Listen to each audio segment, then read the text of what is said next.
Hello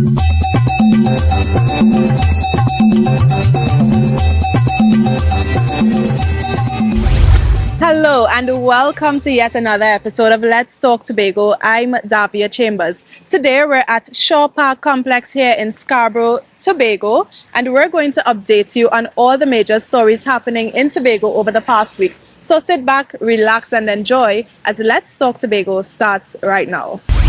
The Tobago Agribusiness Development Company, TADCO, is again collaborating with Novo Farms to bring a new line of products to Tobago. The new Regional Junior Minister of Tourism returns home to a hero's welcome. Residents of the Mount Grace and Wim communities are now more aware of the threat posed by the giant African snail and ready to take action. And later, mass band Fog Angels are gearing up for Tobago's Carnival in October, and they're inviting you to be a part. We have all these stories and more for you when Let's Talk Tobago returns. Stay with us. This is paradise, where the vibe's so nice. Say whoa, say whoa. Welcome to paradise, you will feel so nice in Tobago. Now, some months ago, the Tobago Agribusiness Development Company, or TADCO, signed an MOU with Novo Farms. It's a partnership expected to enhance the quality and the quantity of food produced right here in Tobago. In this story, Omadara Mills sat down to chat with the Novo Farms CEO to find out a little bit about that business, why it's collaborating with TADCO, and to find out about some of the CEO's favorite TADCO products. Take a look.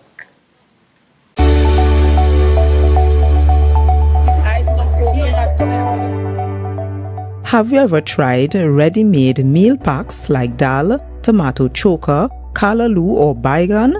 These are among a line of Novo Farms products that will soon be available in Tobago's supermarkets, as well as via the Tobago Agribusiness Development Company, TADCO.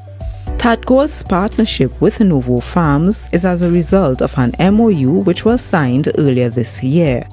Novo Farms is a Trinidad-based company with interests in agro-processing and food manufacturing. The company uses local produce like sweet potatoes, cassava and dasheen to produce different meals. Chief Executive Officer of Novo Farms, Siobhan Wilson, says that the collaboration with TADCO will boost the country's food security. Having conversations with TADCO, we saw a lot of opportunity there for us to work together, where we could provide some advantages, the technology, the skills, but TADCO had a lot of innovative, creative products that we really love, that are doing well on the shelves from what they've seen in the Agri-Expos coming into here. And we really believe that we have the opportunity to do something great in the local space in terms of agriculture sector and manufacturing. Mr. Wilson gives further insight into the shared vision of the two enterprises. The scope of the arrangement is really for us to be able to increase our capacity locally, Trinidad and Tobago, to be able to get the inputs that we need from farmers and then to manufacture and create the kind of products that you've been seeing on the shelves, and not just take that into the Trinidad and Tobago market, but to take it regionally and even globally. So that is kind of the roadmap in terms of where we're going, and the product range is very wide and vast. As a TADCO customer, Mr. Wilson has a few favorites from the Tobago Agribusiness Company's widening range of products. I love the Dasheen cereal, right? I bought about 6 packs. I came back today to buy another one, but it's off the shelves.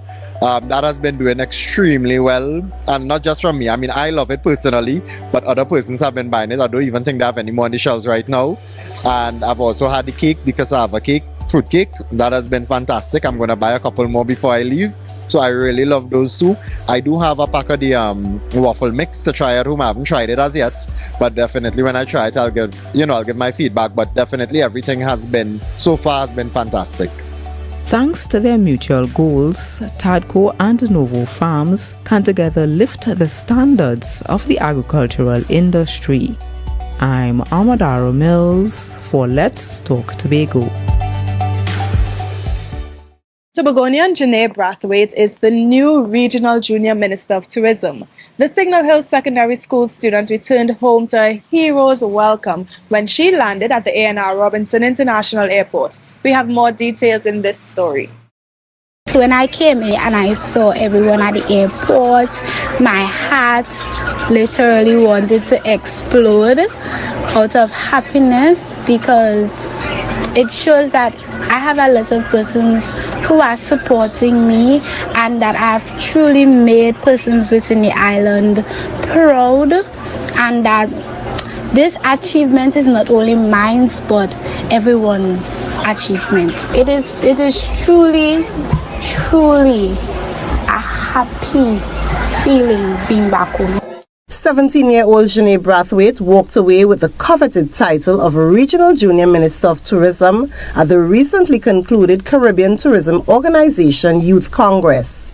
She presented ideas on experiential tourism as a tool to improve Tobago's tourism products. According to Mortensen 2010, an immersive museum is a specialized space which creates the illusion of time and place by using 3D technology to integrate visitors into the experience.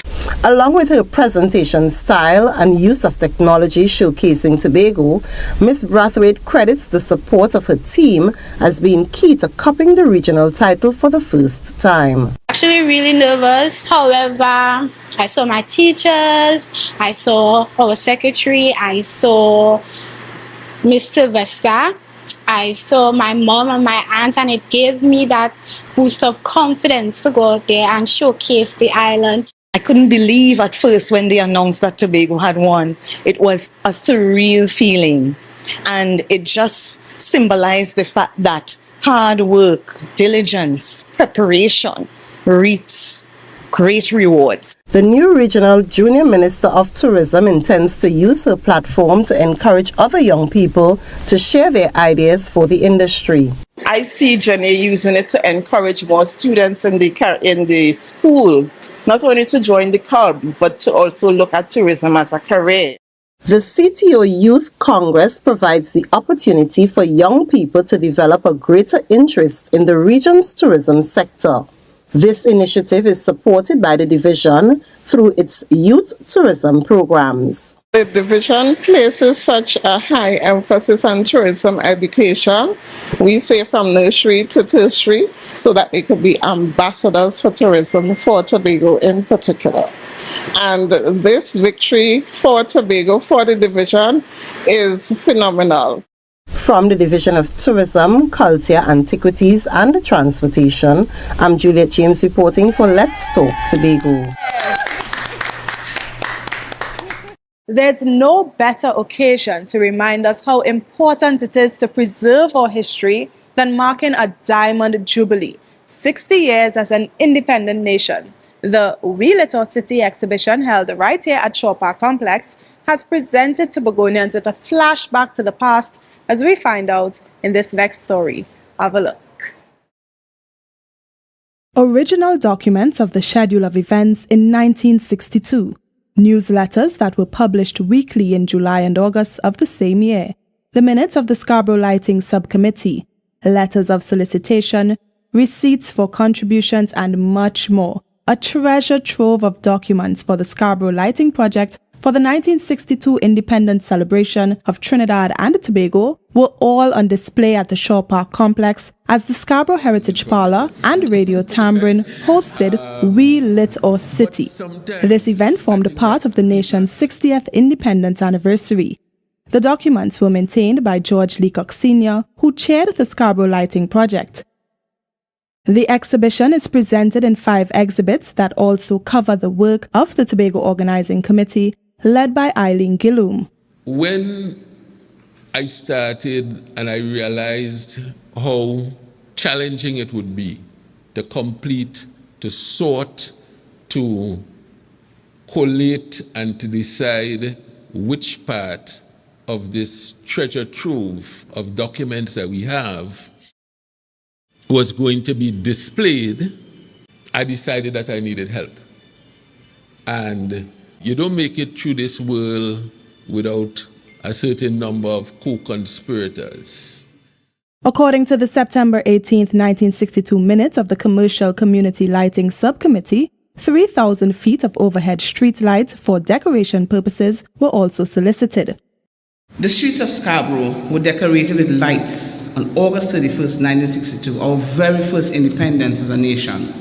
The Commercial Community Lighting Subcommittee, coupled with solicited funds from the business owners of Scarborough and environs, were responsible for such an amazing gift to Tobago. Tech was also an integral part of this experience. We had to ask Tech for assistance, and what Tech did was they came with a letter with 3 different quotations on what it will cost the committee and Scarborough to pull off something as big as this. Back then, a series of community lectures were also hosted to ensure every resident on the island understood just what it meant to be an independent nation.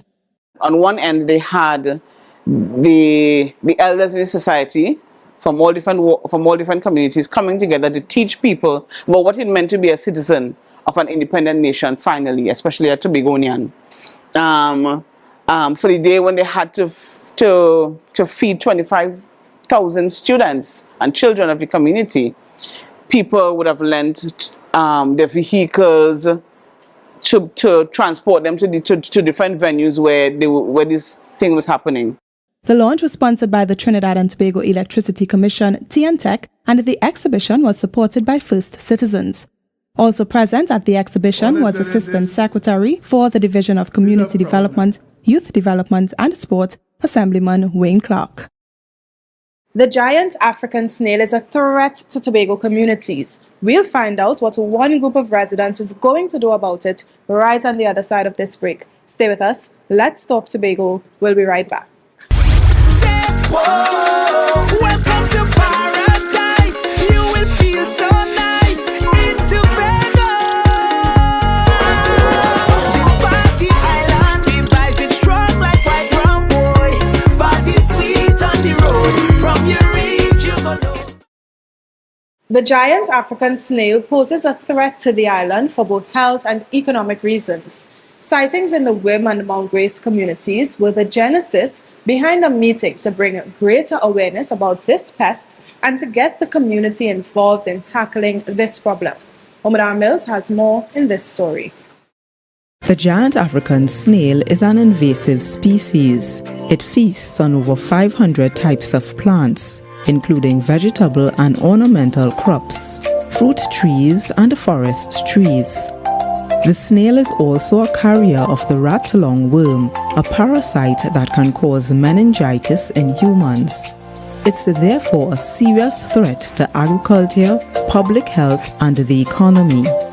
In light of recent sightings of the creature in the Mount Grace and Wim communities, a giant African snail community meeting was held at Mount Grace Community Center.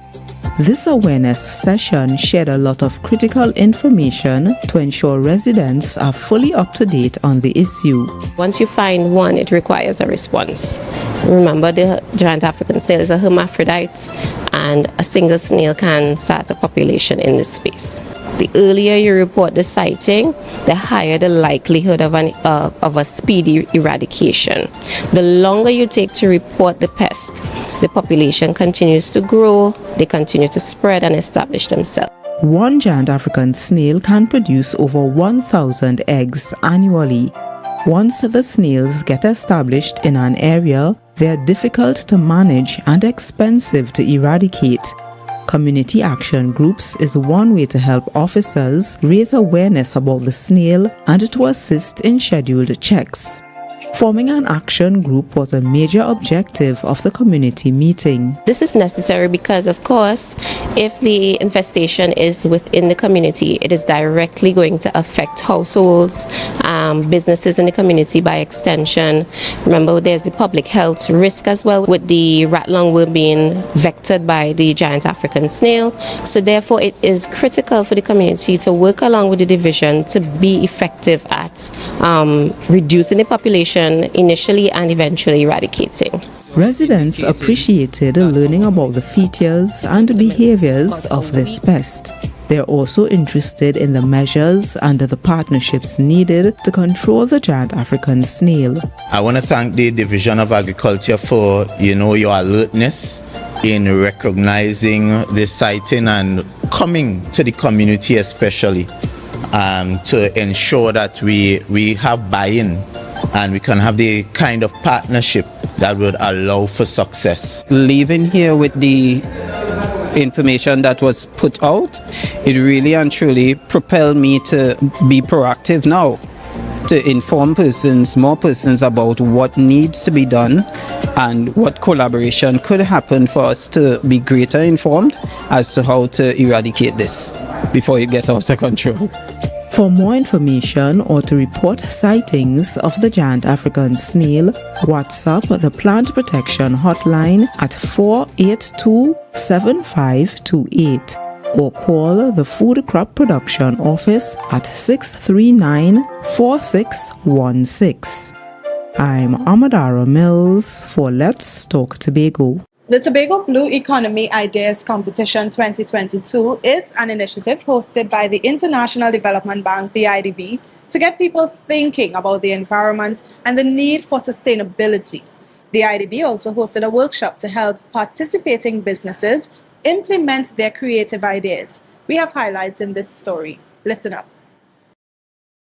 Tobago is noted for its clean, clear, pristine sand and beaches, being the home to the world's largest marine coral, also as home to a swimming pool in the middle of the ocean called the Nyland Pool, and the world's oldest protected rainforest, just to name a few. That is why it is important that we preserve the greatest little island in the world. And one way in doing such is to protect our blue economy. And the Interdevelopment Bank, IDB, launched a great idea to help with this initiative called Tobago Blue Economy Innovation Ideas Competition. And out of this competition, a workshop was held to help in implementing strategies in moving forward. Blue economy is the sustainable use of ocean resources for economic growth, improve livelihoods and jobs while preserving the health of the ocean ecosystem. Basically what we're doing today is going through their project ideas, looking at their project concepts, hearing from them what their stories are, and also giving input into their stories, how to make this happen. So today it's a strong working session. The competition sought to bring out the creative side of the competitors and to, in turn, spawn ideas of how we can best utilize sustainable resources from the oceans. What we're looking at is economic diversification. This was the whole idea about the program, and to see what are the opportunities arising from the elements of the blue economy that can be implemented over time. The winner of the competition received the prize of US $10,000. I'm Crystal George for Let's Talk Tobago. Tobago's young people recently showed they know their way around the kitchen, but they had to earn the title of the island's best in the second edition of the Youth Canker competition hosted by the Division of Community Development, Youth Development and Sport. We'll tell you who the winners were in this story. Have a look. It's called culinary arts for a reason. This is a skill that requires lots of love, time, dedication, even art and creativity.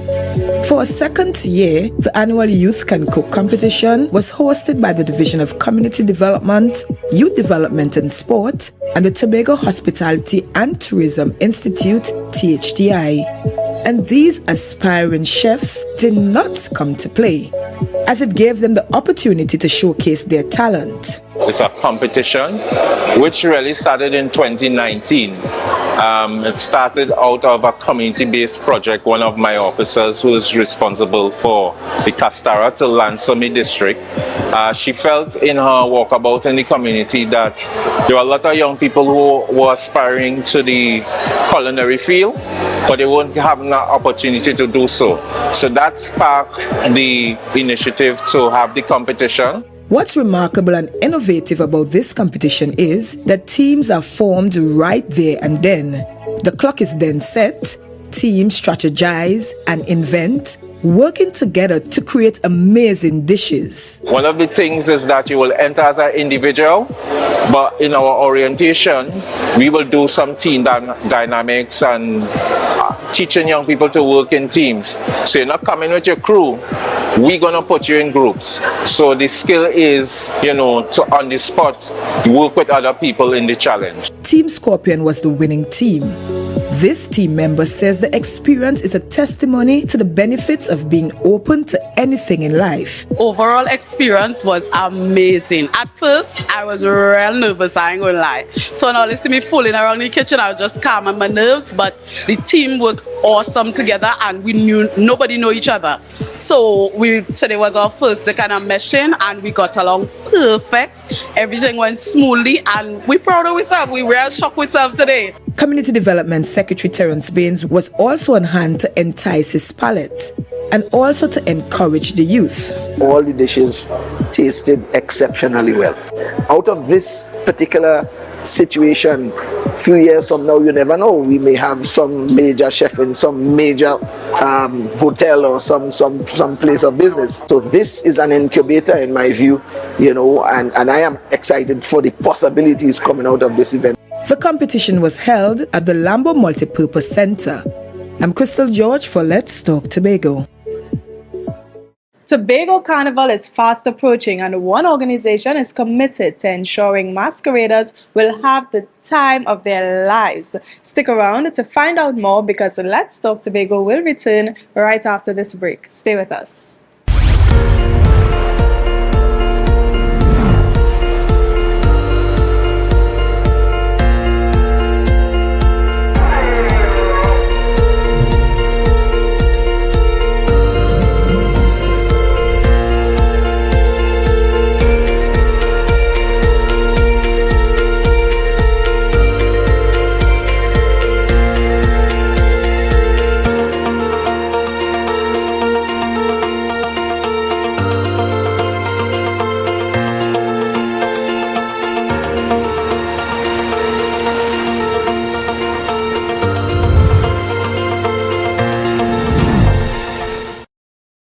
Now culture falls into the spotlight with Tobago Carnival just over a month away. This time, it's the award-winning Fog Angels Mass Band seeking to put its stamp on the upcoming festivities. Our cameras visited Fog Angels to find out their plans for Carnival 2022.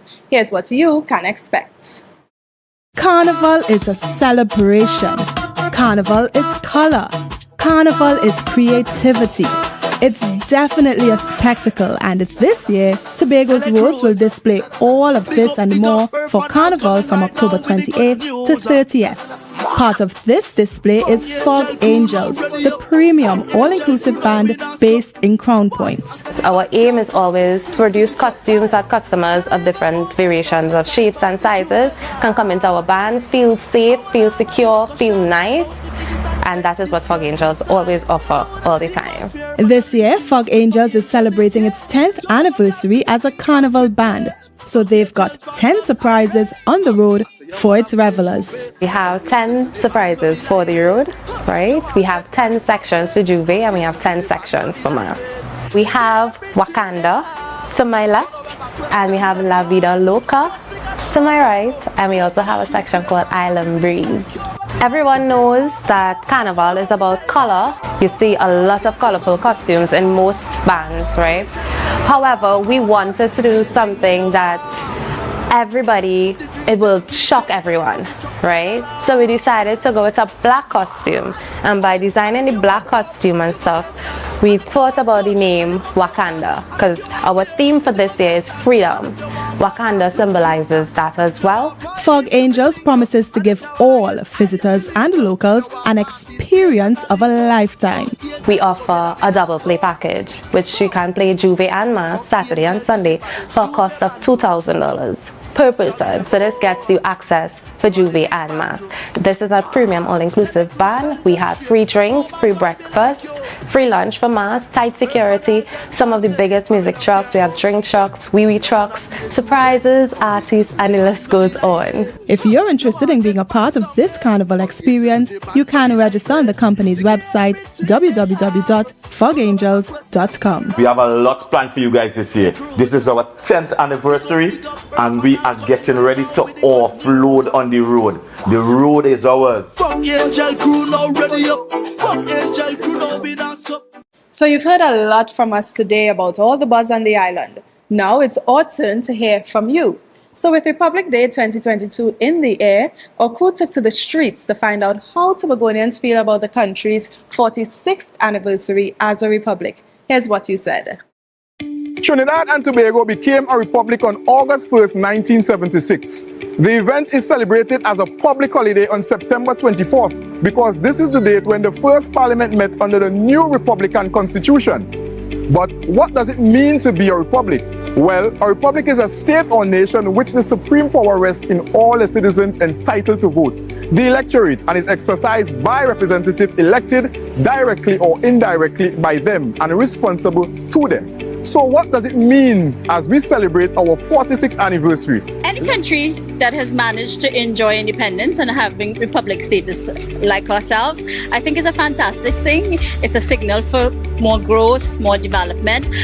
Hopefully people see the opportunity that we are not responsible to any colonial master, as the case may be, but there comes great responsibility when you have independence and republic. I'm feeling very proud.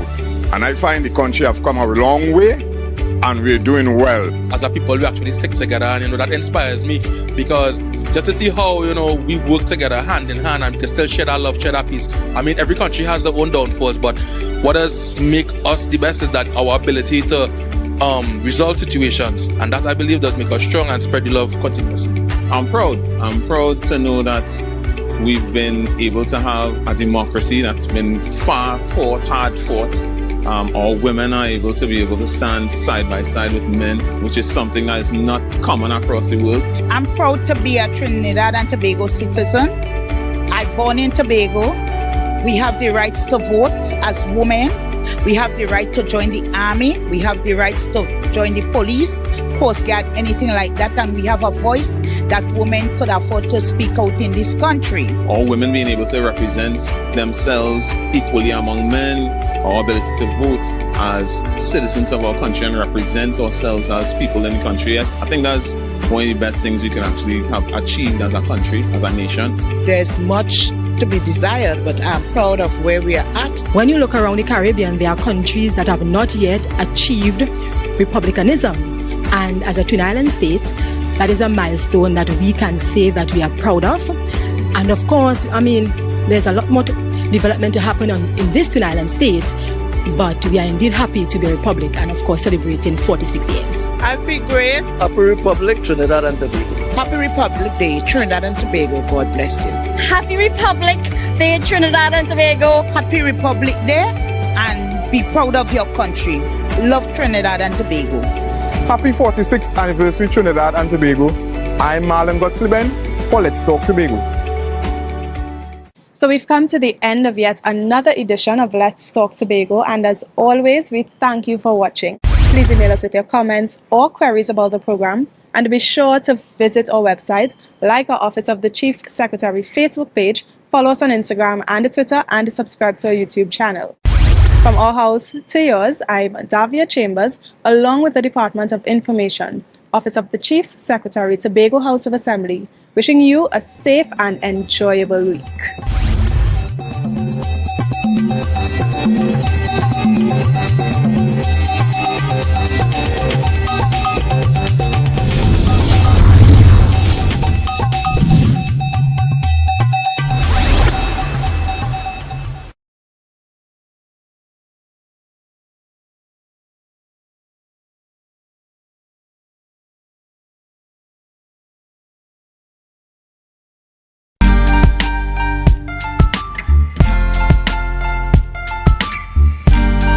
Put a smile on your face when you're moving from place to place. Good morning, good morning, morning. morning.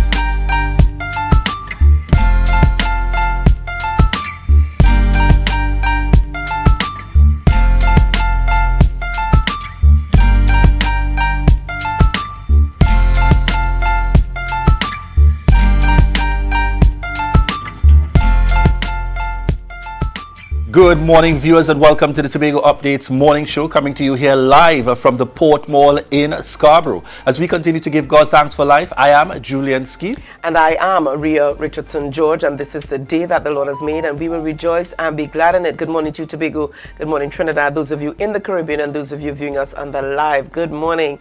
Julian Skeet, good morning. Good morning, Rhea. And how are you doing this morning? Doing a lot better than yesterday. You know, yesterday we had a bit of a hiccup, and we want to take the opportunity this morning to extend our apologies to those persons who were inconvenienced by the no-show of Tobago Updates yesterday morning. It was one of those mornings where everything that could have gone wrong went wrong. So we apologize to our guests, our viewers who kept calling and messaging and asking what's happening. I know that you would have missed a lot, but we are here today, thank God, and ready to rumble. Yes, very, very important at that indeed. Andrea, I wanted to track back just a bit to send out some kudos. I took in, normally I would be on supporting, and I noticed we have two new youth hosts joining the lineup, and I definitely want to send out morning shout outs and commendations. Always happy in terms of seeing youth excellence, and anyone who knows Julian Skeet will know I'm a strong advocate in terms of supporting our young persons, and therefore shout outs this morning to youth host Dwayne, youth host Luke Trim joining the lineup, and youth host Kaylee Lewis. All right, we want to say shout outs to you this morning and congratulations on a job well done. All right. And, we had some birthdays yesterday that I'm hoping that we'll be able to run later on in the show. But I'm hoping that we're able to run today's or the current day's birthdays first, and then maybe later on we'll do yesterday's birthdays. So it feels like a long weekend, Rhea, but it's Friday. It feels like a long weekend, but it's does. Friday. It does. But I'm always happy when it's Friday. I'm indeed. a TGIF kind of girl. Indeed. All right, viewers, we head on over to news in 90 seconds. Thank you, Julian and Rhea. I am Candace Jackson, and here is your news in 90 seconds for Friday, 30th September 2022. Shamfa Sports Minister and MP for Tobago West, Shamfa Kajol, attracted heavy criticism on social media for her comments on the nation's reaction to the budget. At the opening of the Tacarigua Community Center on Wednesday, Kajol told the audience that citizens are not willing to make sacrifices for the greater good of the country and would rather have everything for free. However, many people saw her comments as calloused and out of touch with the reality faced by the wider public. Social media users said the minister should instead sacrifice some of the benefits and tax exemptions afforded to her before making such statements. Meanwhile, the former head of the Public Service, Reginald Dumas, suggested that the THA establish an independent body to oversee contracts. His suggestions came on the heels of questions about recent contracts awarded by the THA and the audit report revealed by Chief Secretary Fali Augustine regarding questionable business arrangements by the former PNM-led administration. Dumas believes that by using a small independent body, the public can be assured there is a minimum chance of party politics corrupting the process. He also called on the PDP-led THA to hold public consultations with Tobagonians regarding the island's development. And nationally, American Chamber of Commerce CEO Neera Tiwari said there is a need to examine what type of work models best suit individuals and organizations in a post-pandemic world. His comments followed that of Prime Minister Dr. Keith Rowley, who said the government will not consider remote working at this time because citizens are not disciplined enough. However, Tiwari presented data indicating Many employees were more productive and less stressed working from home. He said by companies embracing flexible work structures for employees, businesses can thrive. And that was your news in 90 seconds. It is back to you, Julian and Ria. Thank you very much there, Candice, bringing us up to date with the happenings. And we, I have to always take the opportunity to highlight and to connect in terms of our sponsors on board. Let me shout out this morning, Classic Cuts by Aquila, located in Susulans. You see how I get fancy up.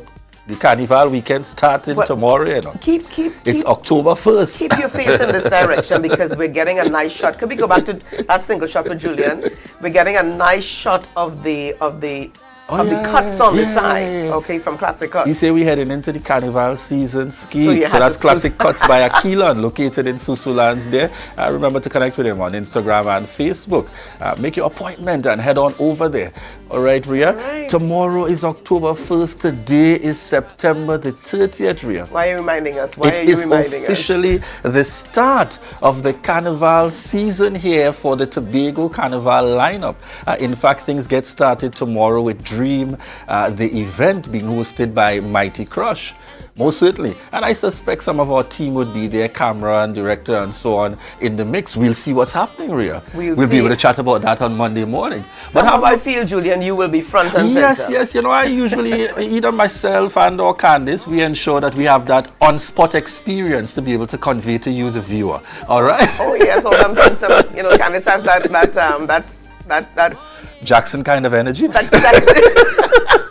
Viewers, Ria, give us an idea. Who do we have on our rundown this morning before we head on into our lineup for birthdays? All right, so we start things off this morning with members of LBS, and they're offering affordable housing. So Sunil Jawahai is going to be on the program, and Kareem Harry, they're going to be chatting with us this morning on affordable housing for Tobagonians, and you do not want to miss this. You do not want to miss this interview. Right, and I got a message, so I got to indicate immediately. When we speak affordable housing, immediately persons saying, I want to hear the details of what makes it affordable. So we're going to get into that, folks. Have no fear.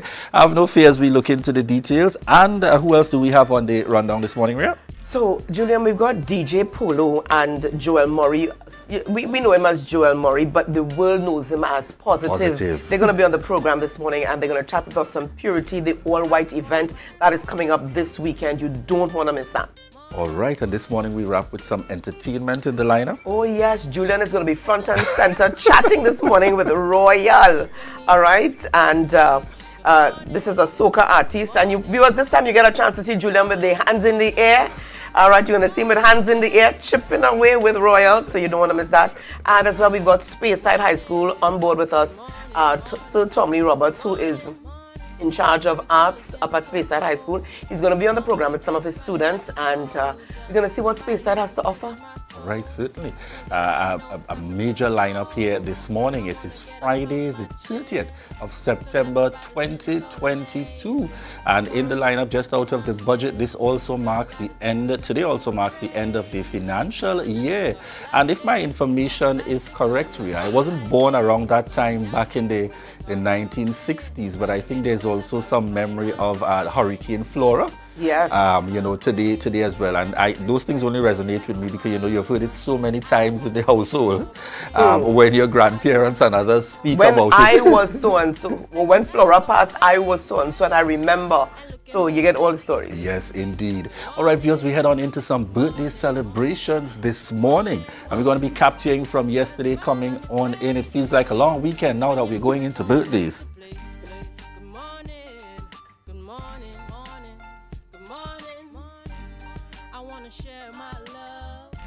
Okay, so we start things off this morning with Simone Charles, who celebrated her birthday yesterday. So happy birthday going out to Simone from the Tobago Updates family. And we've got Valine Motley Smith. We've got to put in that Smith, who celebrated her birthday yesterday. Happy belated going out to you, Valine. Birthday shout-outs, Valine and Simone. And now we have on the lineup Ukania Jack. Ukania Jack. Yes, Ukania Jack. Her children call her Auntie Kanya. Auntie Kanya, Ukania Jack, sending a birthday shout out to you, coming from the Tobago Updates family.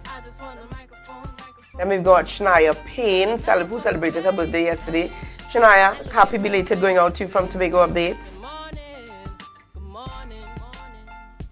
And we've got Miss Ingrid Critchlow Elliott. Sending a birthday shout out to Ingrid Critchlow Elliott this morning. Wishing you a happy birthday. Scarborough Secondary. I'm not going to say I'm connecting that face to Scarborough Yes, Secondary. yes. And this is a good friend of mine here, a good sister who celebrated her birthday yesterday, Sister Babsy Edwards. Oh, Sister Babsy, love going out to you and all God's blessings, and love going out to you from Tobago Updates. Right up on screen now. Hey, my good friend out there connected through the Rotary family, Monique George, and wishing Monique George a happy birthday. I know she would have celebrated yesterday, but I'm sure those celebrations continue into the weekend, Monique. All right. And we have on screen with us Parisai Spencer, and some know her in the social media world as Flo Spencer, all right, involved in events and coordinating and logistics. Wishing you a happy birthday, all right. Trust that you have an enjoyable one. And on screen with us we have Joanne Roberts. So wishing Joanne Roberts a happy birthday, coming from the Tobago Updates family. And today we continue things with, this is Annalise Williams. Annalise, happy birthday going out to you from the Tobago Updates family. Familiar face here, some know her as Officer Aurelie Davidson. All right, wishing a happy birthday going out to Aurelie out there. We trust that you have an enjoyable birthday celebration. My good friend, This is him in a casual mode. Yes, Richard Edu celebrating his birthday today. Richard, from my family to yours, in fact, my family to you, and the Tobago Updates family as well. Wishing you a happy birthday, Richard Edu. On screen with us is Trevor Atkins. All right, wishing you a happy birthday, Trevor Atkins. My good friend, originally from Signal Hill, Tobago, related to the Norreys. This is my friend Darren Cox, living in Trinidad now, celebrating his birthday today. Darren, love going out to you. This twin on screen is Akila and Akeisha Edwards. And this love and connection for today's birthday greetings. And you know, I wonder if I can say it in Cassie's voice. This comes from Cassie, and she's saying to my darlings, happy birthday. And she's sending her love to you. That's coming from Cassie to Akila and Akeisha Edwards, wishing you all a happy birthday. All right, and on screen with us here is my cousin. Earlier on in the week, I would have had Jada O'Connor, and now we're celebrating Che O'Connor, my cousin out there, and he's now officer as well, involved in the service and giving back. I want to wish you a happy birthday, and we trust that you take some time out to celebrate into the weekend, Che. All right, I trust that we'll have you in Tobago at some point over the October celebrations, Che. All right, viewers, so that's our lineup there for birthdays this morning. We want to thank you very much, each and every one of you, for continuing to connect with us here and for continuing to choose the Tobago Updates morning show. Viewers, those of you joining us via Gael, those joining us via M&E TV, those listeners on Smash Radio and listeners via Street 91.9 FM, and to each and every one of you online, this is your opportunity to share the live, share the live. And look at me face to face. Good morning, good morning. For Security Services Company is the most advanced security service in Tobago. Ask about our cash and transit service. It's safe, risk-free, reliable, and timely. We provide safe banking delivery for all business types and sizes with highly trained staff, 24/7 monitoring, coordinated emergency response, and a well-maintained fleet of armored vehicles. Contact us at 660-7723 or visit our website at www.mi4securitytt.com to sign up today.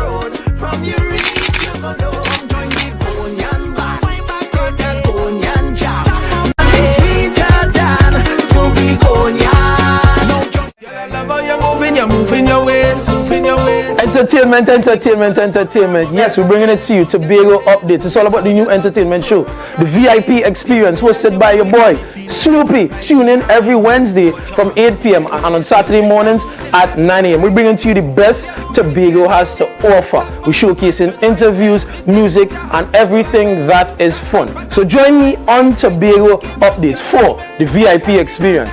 Yeah, man. Like about to overload. Watch them sexy Bago woman. Beauty from head to toes in the sun. Skin tone don't need no lotion. Tobago Glass Supplies has been a leading name for over 37 years in the glass and aluminum market in Tobago. We provide an extensive range of high-quality, innovative aluminum and glass products for commercial and residential use. Competitive prices with superior and professional services by committed employees who are guided by rigid quality standards. Tobago Glass Supplies specializes in the manufacture and installation of glass and aluminum products that are essential to today's homeowners and the business environment. We are engaged in marketing, sales, and installation of a variety of products. These ranges from windows and doors to necessities such as mirrors for homes and vehicles, designed and manufactured in-house or imported.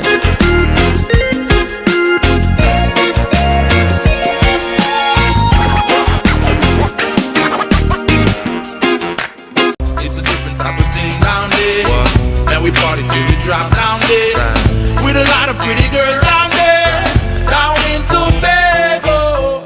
You can now get whatever you need whenever you need it anywhere in Tobago with Tobago. Your meals, medication, groceries, and shopping all delivered directly to you. No more hassle, no more stress. Get the Tobago app today on Google Play or Apple App Store. That's TAPPOGO and let us deliver to you. Check our website at www.tapogo.app or call the experts at 494-TOGO and 484-4746. Tobago. Relax. We will get it to you. Tobago's at your service. Put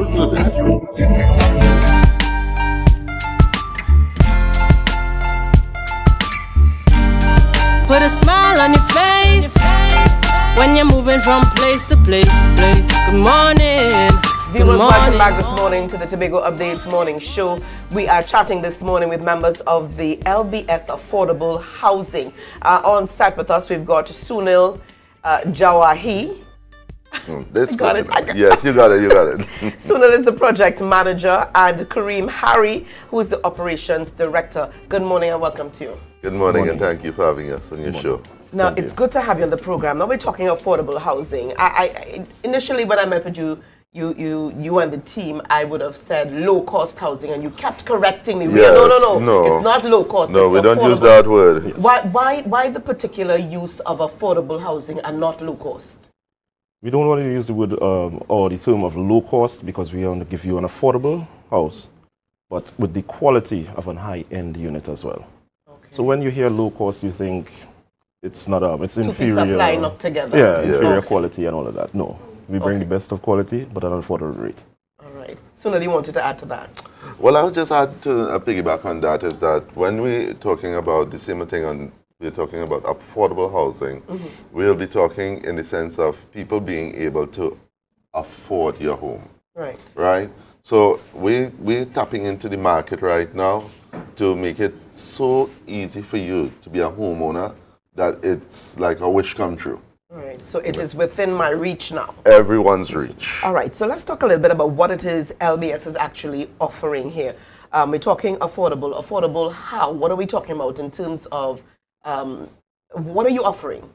Okay, so our affordable rates, or affordable housing, we offer now houses, again, at the affordable price. However, we also meet you where, on a payment plan, we can offer you for both middle income, lower income, again, we don't want to use that word. Right. Lower income, and at different rates, different time periods, let's say 9 years, 12 years, 15 years. These Based things. on what I can afford. Yes, we work with you on a case-by-case basis. All right. I want to get into the nitty-gritty. In terms of the houses, and the services offered, do you take me from foundation to finish? What if I have my land? Do you provide the land? Do I come with my design? Do you provide the design? Do I get my builders? Do you get the builders? How is it going to work? Okay, so yes, we do all of that. So from foundation to finish, design, without design. If you have your design, gladly, it's less work for us. We work with you, and we would be able to offer our paneling system on your design. If you have your land, even better. Right. From your design is what would determine the price, of course. If we have to offer you the design, we will recommend something. We also ask, what's your budget, so that we will know how to work with you. As I said before, we have a one-stop shop with everything. Again, from foundation straight to finish, roofing, everything, also finishings in the house.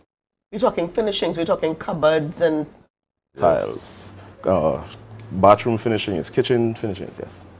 This is really foundation to finish. Yes, it is. Yeah. All right. Now, I want to ask, this is Tobago. And with Tobago, I mean, things are a little bit different in Tobago than they are in Trinidad. Let's talk a little bit about, let's say my grandfather had a piece of land that was passed on to my parents. They never did anything. I've now inherited that land. It's been sitting there for a number of years. But there is no town and country approval for the land. So the grandpa just said, I've given it to your parents. Your parents said, look, Gail, I've given this to you. Yes. The land is there. Can I use that land? Will you build on that land for me? What would I need to have? Okay, so yes, we will build on it, but we would also advise you get the necessary documents in place before we start. Because yes, we do still need the approvals. We still need all these things before we can start and also finish before, so that we don't run into any hiccups, hurdles along the way, trying to finish this house, and we have to stop because you don't have the right approvals, because it's not in your name yet, because there's a family dispute. So we are here not just to build for you, but also to guide you along the right way, to get that in place so that we could continue for you. All right. Sunil. Yes. Are these affordable houses, are they going to be hurricane ready? And that's a big question. I understand that, and I know that's a very good question, in the sense of that's what people concern are. But yes, they are going to be hurricane ready. They actually, the material and the house have been tested to withstand a Category 5 hurricane on a constant beating for about 4 days straight. Okay. So you can have 4 days of hurricane at a Category 5, which has never really happened or never happened, and the house can withstand it, and it can also withstand an 8.5 magnitude earthquake. And still stay standing. standing. And standing. And you're standing. And this new system we're introducing, it's not only a material that you can use for the conventional one floor house. You can build multi-story buildings with these paneling system we're going to introduce. So tell us about the paneling system and material used. Okay, so this paneling system that we're introducing, I don't want to say too much because it's a little hush-hush, so we're not going to say too much. We can't let all our secrets out. We can't let all our secrets. But what we can say about it is that it's going to revolutionize the building industry. What costs you the most in building a house, Rhea? Material and labor. Right. What about if we can cut those two things by half? Yeah, you've got my attention. You understand what I'm saying? Yeah. So you're building a house. You're building a normal 3-bedroom, 4-bedroom. You want nice finishes. You want all the finishes that you see advertised on all these big commercials about houses. And we're going to give you, and they're telling you, okay, you have to come in with 900, maybe $1 million, 1 point something million dollars to build a house. And we're telling you we can do it for $450,000. Finished, outfitted. The house is complete. We're giving you a turnkey contract. You have no problem at all, none. You just have to come, say, okay, this is my documents, I have my approvals, because we are guided under tongue and country regulations. Right. We have to stay within the guidelines. We follow with the guidelines, we build your house, we hand you a key, and you go ahead and live. And you're happy. What sort of time period are we looking at here? Because, I mean, when we talk construction in Trinidad and Tobago, we're talking months into years. What sort of time frame are we looking at? We're talking about weeks. We're talking about giving you a 3-bedroom house in approximately 5 to 6 weeks. 5 to 6 weeks. Yes, from foundation to finish. I'm surprised that the phone lines aren't ringing already. I'm surprised the phone lines aren't ringing and persons asking. Yeah, don't worry, I'm getting the numbers, I'm getting the phone numbers there. So how can persons contact you? Let's put that out there immediately. How can persons contact you? Okay, so we are located in Dutch Fort, right here in Tobago, opposite the Division of Education building. You can walk in. We are in the process of getting numbers there, but we do have a number that you can contact us, whether we phone call or WhatsApp, which is 485-8830.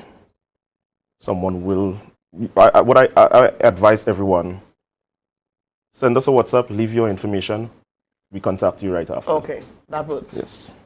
All right, very quickly here. The town and country approval, do you walk your customers through the town and country approval? Because sometimes it could be a bit tedious for persons who are unfamiliar with the system. Yes, we do. We try to make it as hassle-free as possible, both getting your house and doing the process with the paperwork and all these things. So that's what we are here for. We are here to assist you as best as we can so that we can move forward. All right, and I just needed to repeat that number again for those persons who are calling on it again. Okay, so that's 485-8830. All right. Any other information that you'd like our viewers to be aware of? Yes, of course. Yes. We would love to give you all the information we right have now, right I know, now, but some secrets. I know that you all have other people to bring on the show, and we don't want to take up your whole show this morning. But some of the things we do have to keep to ourselves. But yes, once they come into the office, they can find all the information they need into our office. We have a form there right now. You can fill out. And whenever everything, once we have certain target areas which will be like Goodwood and Lowlands. Once these become available, we can offer you affordable housing again at those areas. If it is you don't like that, if it is you do have your own land, come in still. Let us take your information and let us help you. All right, a question coming in. If I have my property, there is already a building erected, and I'm thinking of doing additional work, doing an extension. Can you accommodate that as well? Yes, we can. What we would do, we will have a site visit. That's the first thing we need to do. We need to ascertain what type of building you have, the soil you're building on. These things play a critical part in when you're doing construction, right? So we need to look at the terrain and the logistics. We'll come, we'll have a site visit, we'll assess how your building is, and the system we have, yes, it can connect to our existing conventional building that has been constructed already, and we can move forward with you. All right. I can hear persons out there saying, now sign me up. All right, so now affordable housing is well within your reach. Yes. Okay, and who can qualify? Who can qualify here? You have to be over a certain age, 18, 25. Who can qualify? Once you're at legal age. Legal age? Legal age. So we're looking at the age of 21, and you can qualify. Yes. All right. Thank you so much for being on the program with us. And that's LBS Affordable Housing. All right. And that number again is 485-8830. All right. 485-8830. So you can give them a call or send them a WhatsApp message, and they can return your call and give you the information that's needed. Viewers, lots more coming up on the Tobago Updates morning show. Stay tuned and share the live, share the live, share the live. Good morning, morning, good morning, good morning, good morning, morning, good morning, good morning, good morning, morning, good morning. I said I can't wait for Tobago in October.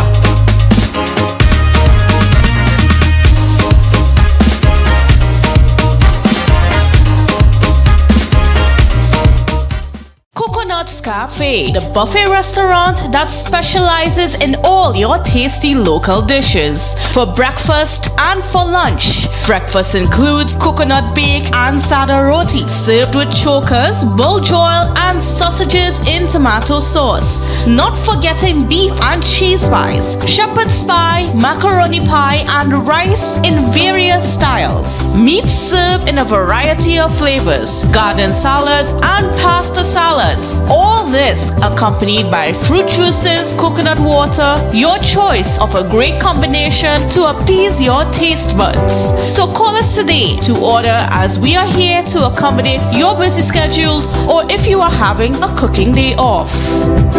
Mama Mamailakai Home Services. We specialize in cleaning of carpets and rugs, mattresses, living room and dining room sets, vehicle detailing, cleaning and sanitizing of homes and commercial spaces. We also do landscaping and tree cutting, pressure and power washing, floor care, fumigating and air purifying. You can also call us for professional painting services, babysitting and adult sitting. Call us now 333-4430 at Mamailakai Home Services. We take cleaning to another level. The best place to stay in Tobago is at Thorn's Place, with rates starting as low as 200 TT. Call or WhatsApp 745-7306 or 682-8676. We are located uptown Scarborough, 5 minutes away from the port. Remember, at Thorn's Place, our aim is to make your stay safe and affordable.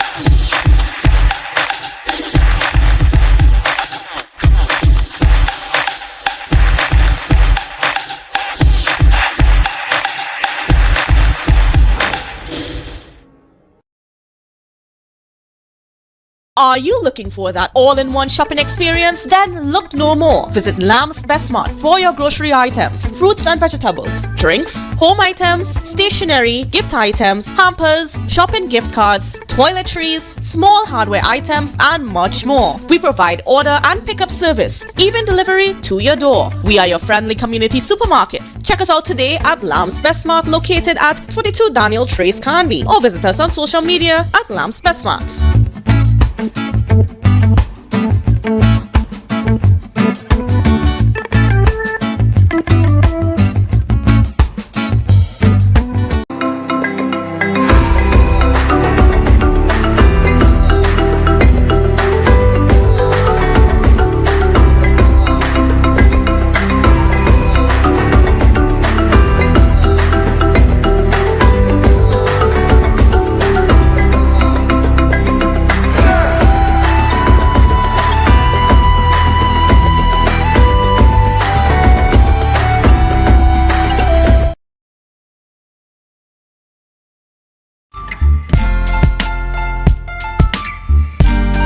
Put a smile on your face when you're moving from place to place. Good morning, good morning, morning, good morning, morning.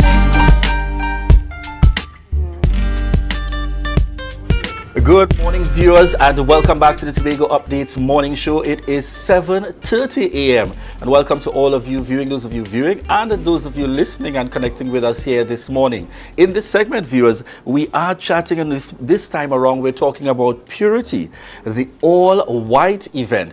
And on a set with us, we have DJ Polo, the founder of Purity Entertainment, and we also have Carice Nelson, responsible for our communications in terms of the promotion of the event. And let me take this opportunity to pause in our interview. We get the opportunity to tell her happy birthday live on set, viewers.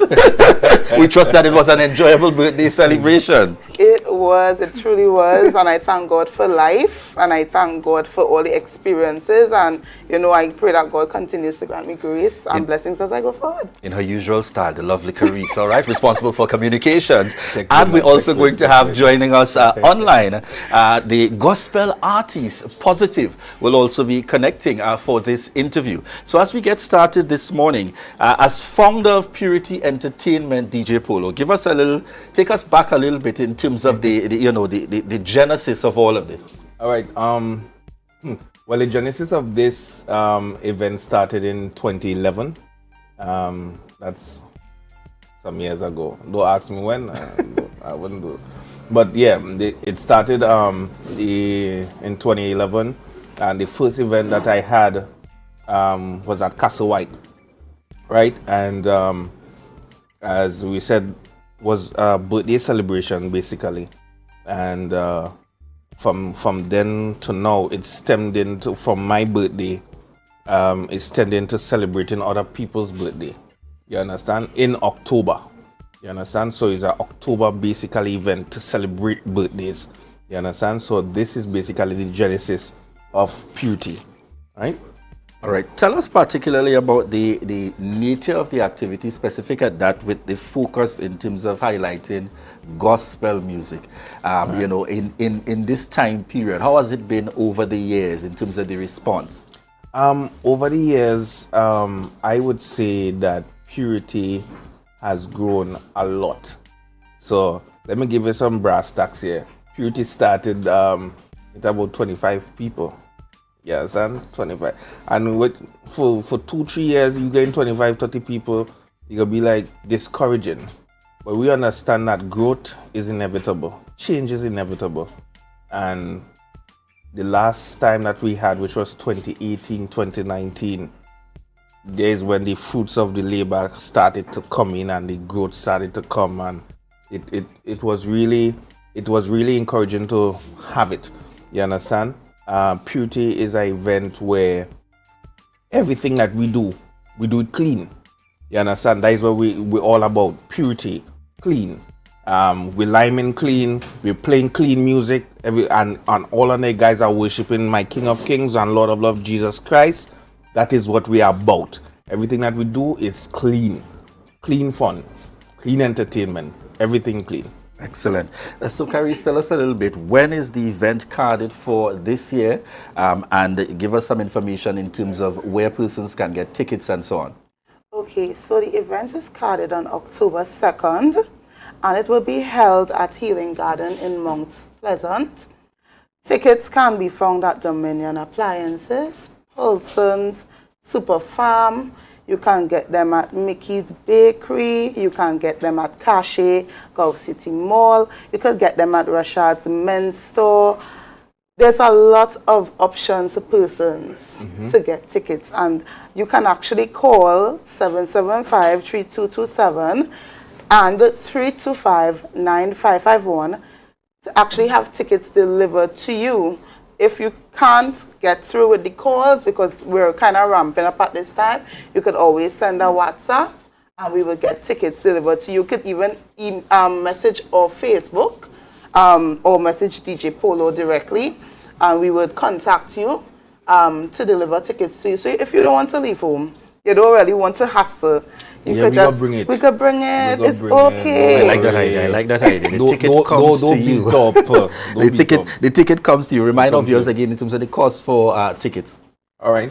So tickets are $150 general admission, VIP $350, and trust me, we have something real nice for VIP, and trust me, I want to be a part of that.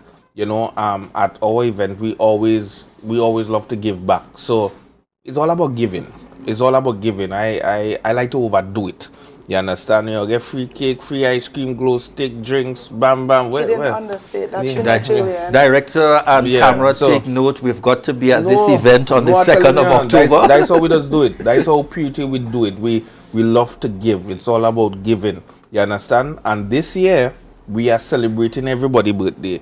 Normally, it's an October thing. But because of COVID and all sorts of things, people say, oh, I'm not celebrating my birthday this year because I can't come this year. I say, you know what? We're going to celebrate everybody from January to December. Everybody. Once you're alive and you're willing, the theme of this year is celebrating life and life in Christ. So we're celebrating everybody.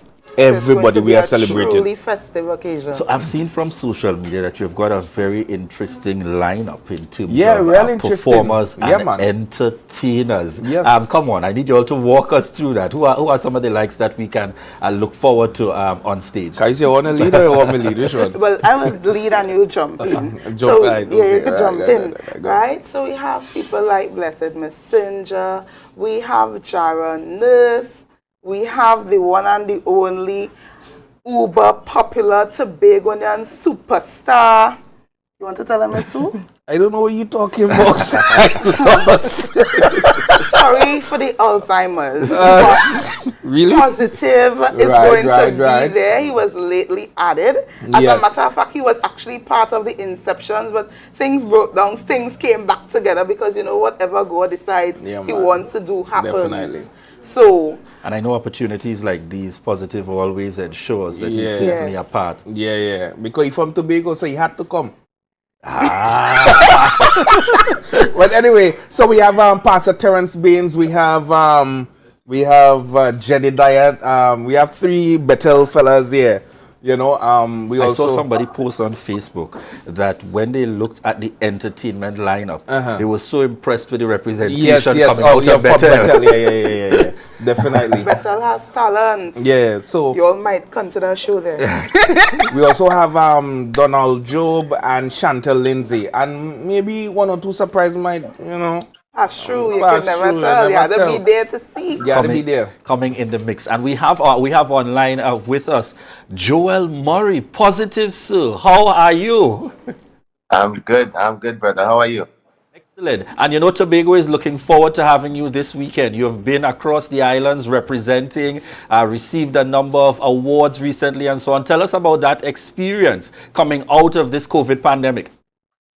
Well, coming out of the pandemic is really an honor to be back, you know, back in the homeland once again, you know, on the heels of open heavens that we had, you know, during the Independence weekend. You know, we moved straight into purity, and it's just a tremendous blessing for me to be able to share the stage with my brothers, you know, Blessed and Jara and Pastor Baines and Chantel and so much more. So it's just going to be a phenomenal time on October the 2nd, and I can't wait to be back home. Right now, I'm in St. Martin, but I get back in on Saturday, so I'm going to be in Tobago by Sunday morning. So you don't want to miss it. It's going to be phenomenal, and I can't wait to be there.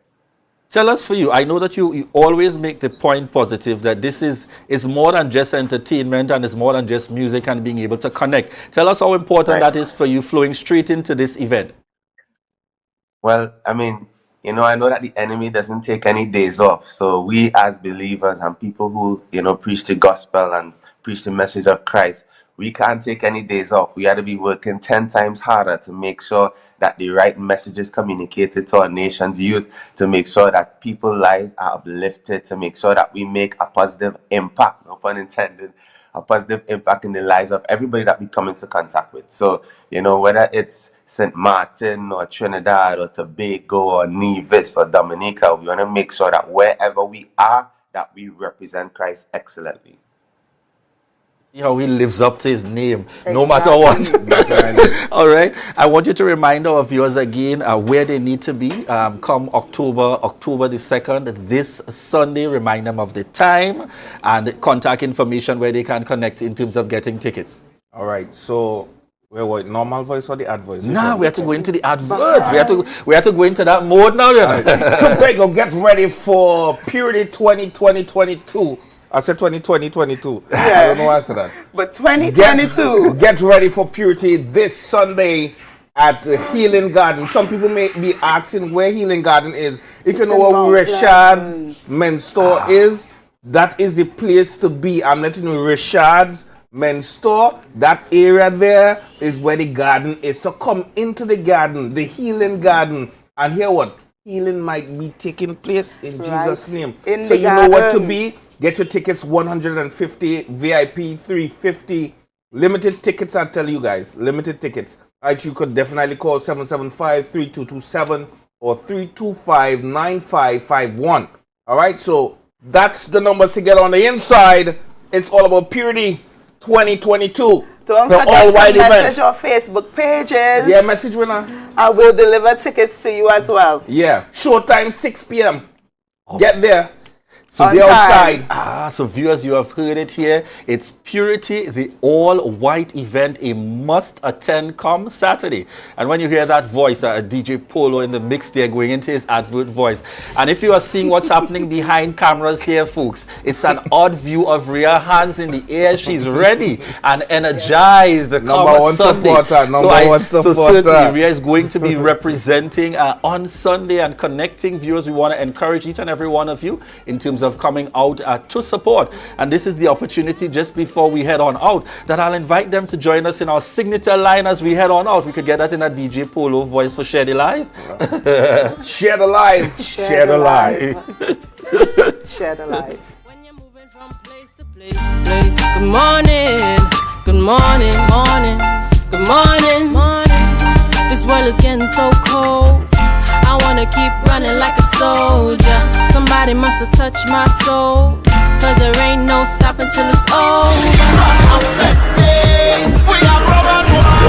We need for good fetting. We are plenty bacchanal. Hate to see people stressing. Them kind of thing that's get me mad. When they see I lose it, it's for the love of carnival.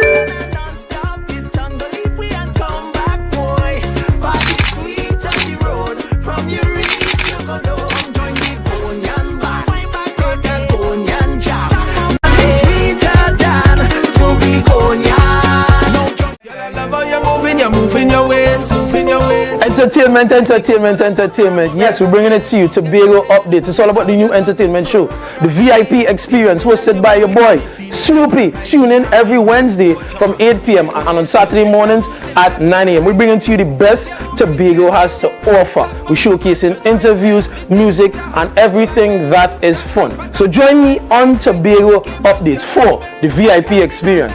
Yeah, man. Watch on your back, like about to overload. Watch them sexy Bago woman. Beauty from head to toes in the sun. You too don't need no lotion.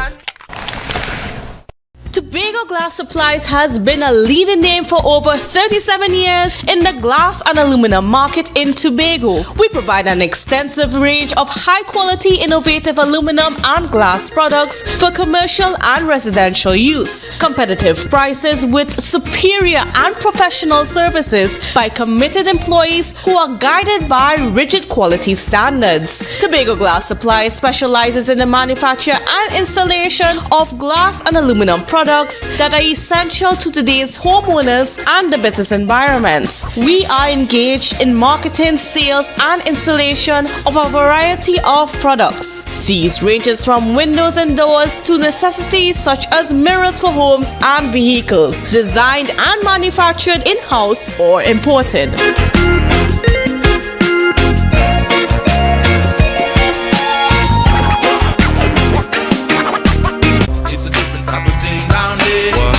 We party till we drop down there with a lot of pretty girls down there, down in Tobago.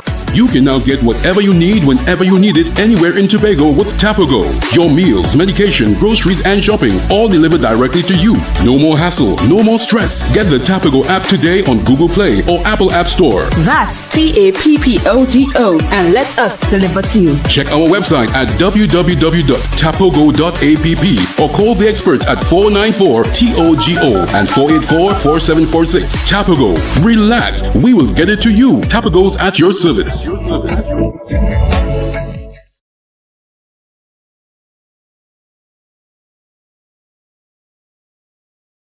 Never ever worry, don't mind if life make you sad.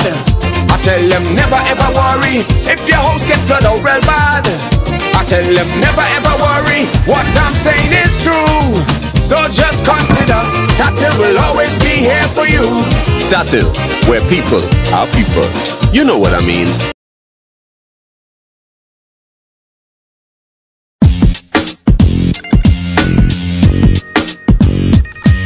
Coconut's Cafe, the buffet restaurant that specializes in all your tasty local dishes. For breakfast and for lunch. Breakfast includes coconut bake and sada roti, served with chokers, bull joil, and sausages in tomato sauce. Not forgetting beef and cheese pies, shepherd's pie, macaroni pie, and rice in various styles. Meat served in a variety of flavors, garden salads, and pasta salads. snacks. All this accompanied by fruit juices, coconut water, your choice of a great combination to appease your taste buds. So call us today to order, as we are here to accommodate your busy schedules or if you are having a cooking day off.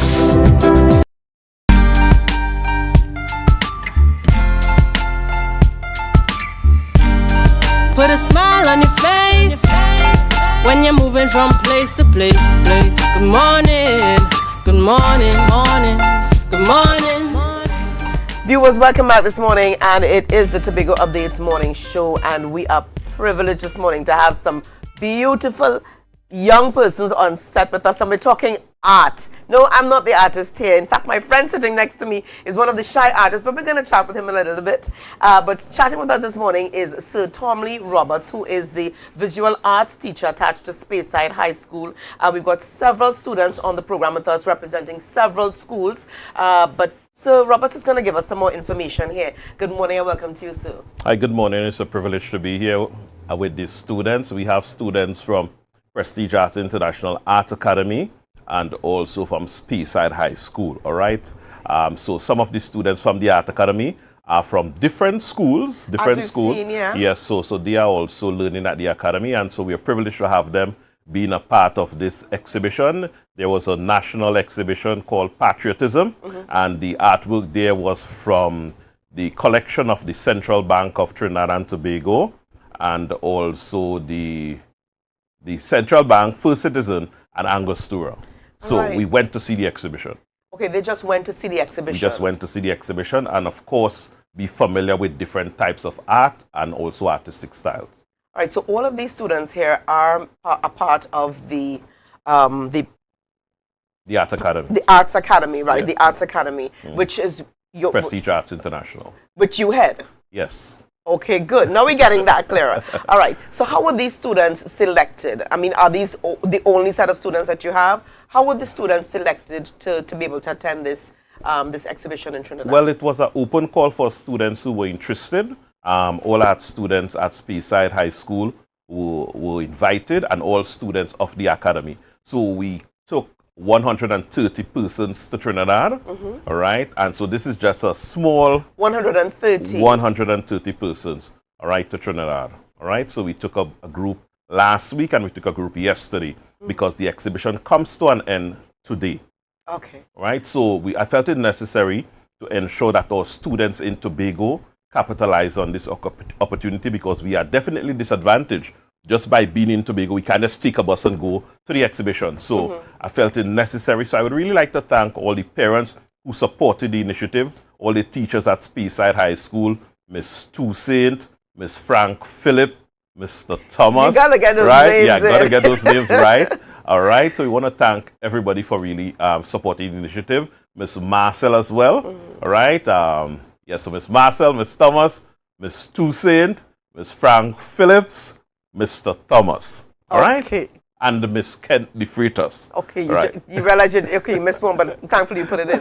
All right, so let's chat a little bit here with some of the students. I'm going to leave my friend here for last so my friend can build up some nerves. You're going to be all right. You're going to be okay. So who has the mic? Okay, we start with you. So you give us your name and the school represented. I mean, we've seen the uniform, yes, but we want to hear you say it. So go ahead. Good morning, my name is Ariel Melville, and I am coming from Speyside High School. All right, Ariel, tell us quickly. I'm representing for Speyside High School. Speyside. All right, what form are you in?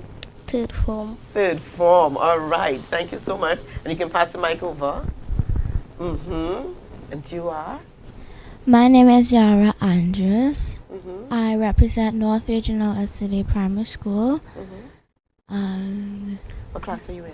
I'm in Standard 4. Standard? 4. Standard 4. Okay. My name is Kimari Daniel and I represent Bishop's High School. What form? I'm in 4th form. 4th form, okay. My name is Malik and I represent and I And now my friend who's sitting closest to me. Your name and school and the class that you're in. So my name is Joshua Thompson. I I go to Bishop's High School, and I am in Form 1. Okay, thank you so much, Joshua. See how nice he did that? Oh. All right, and that wasn't too bad, right? All right. Okay. Now I want to talk about the art pieces that we have on display here as well. So tell us, is this work that the students did? Yes, all the pieces here are by students that are here. I think there's one student who is not here, but all these students here. This piece in front, in fact, is Josh's piece, and the piece.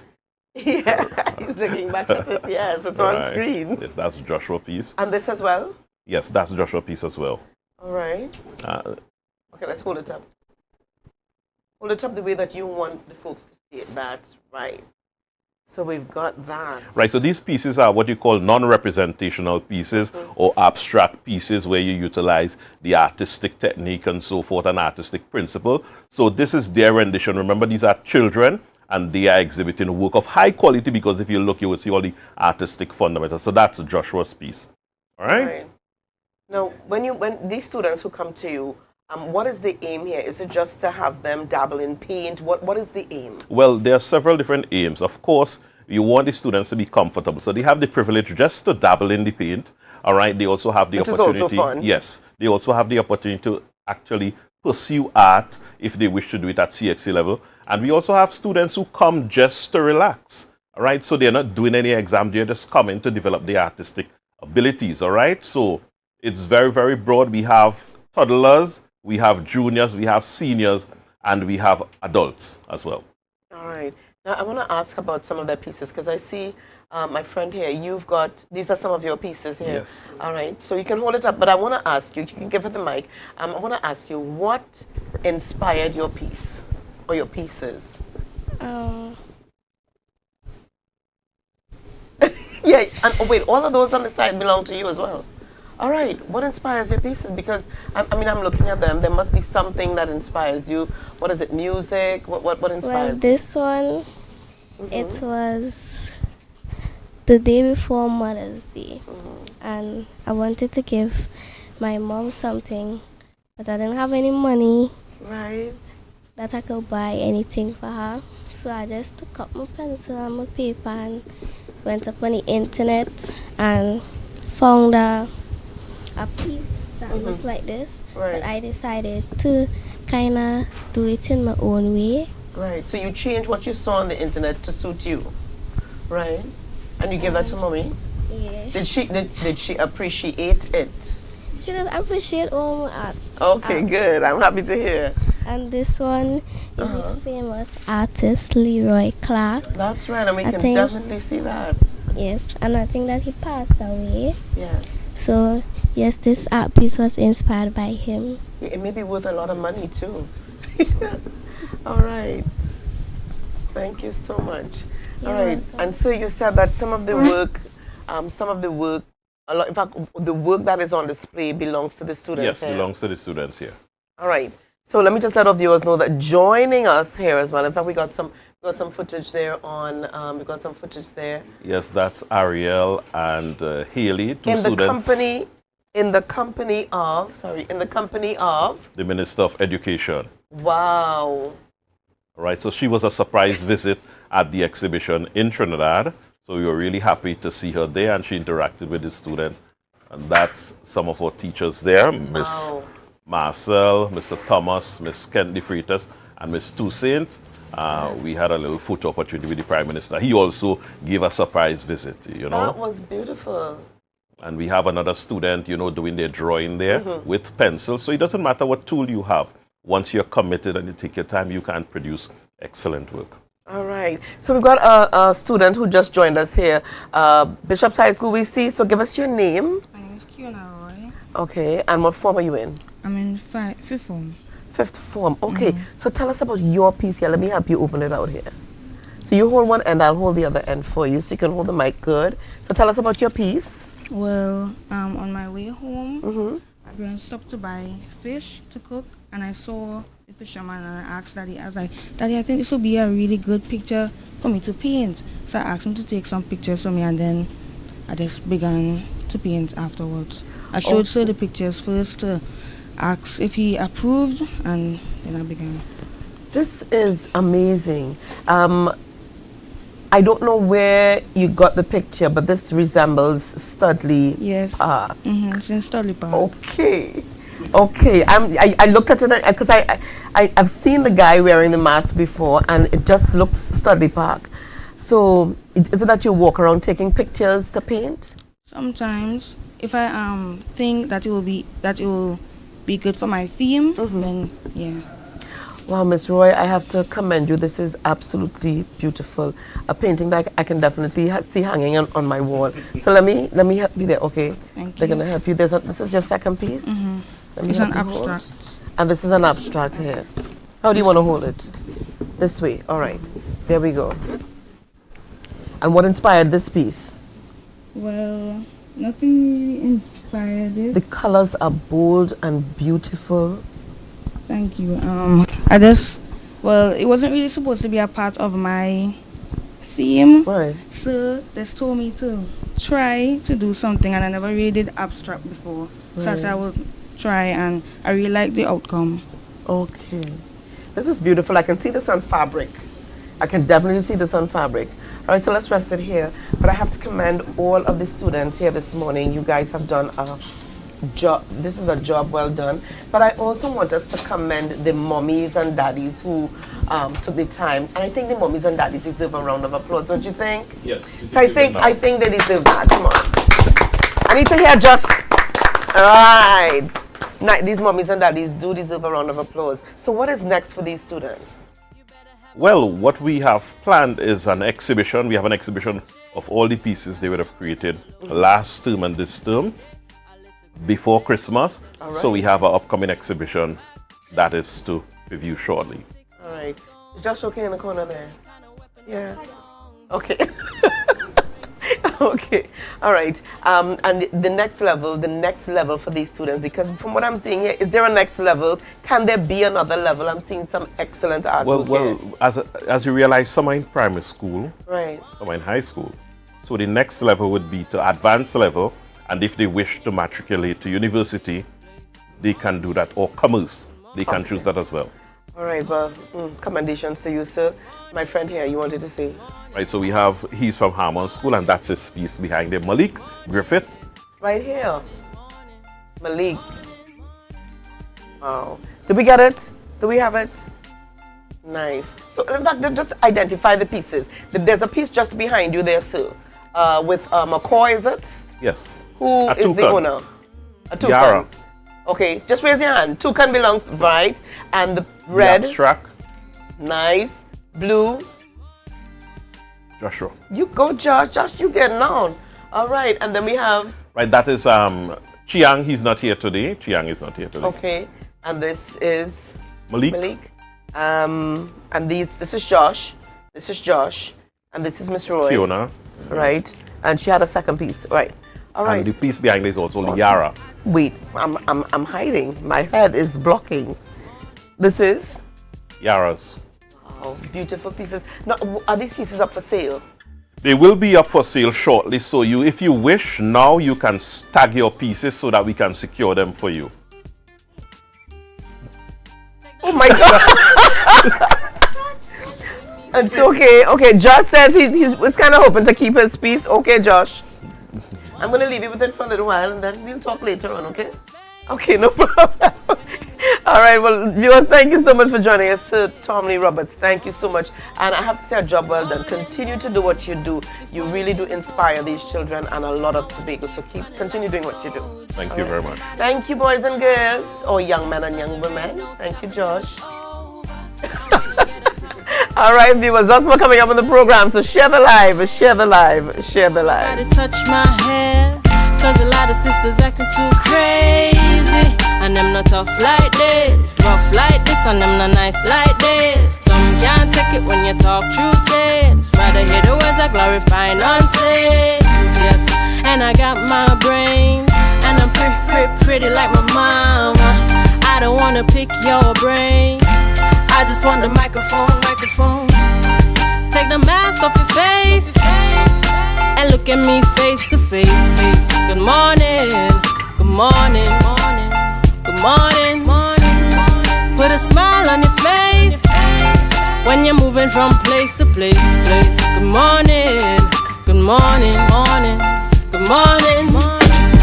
I wanna share my love.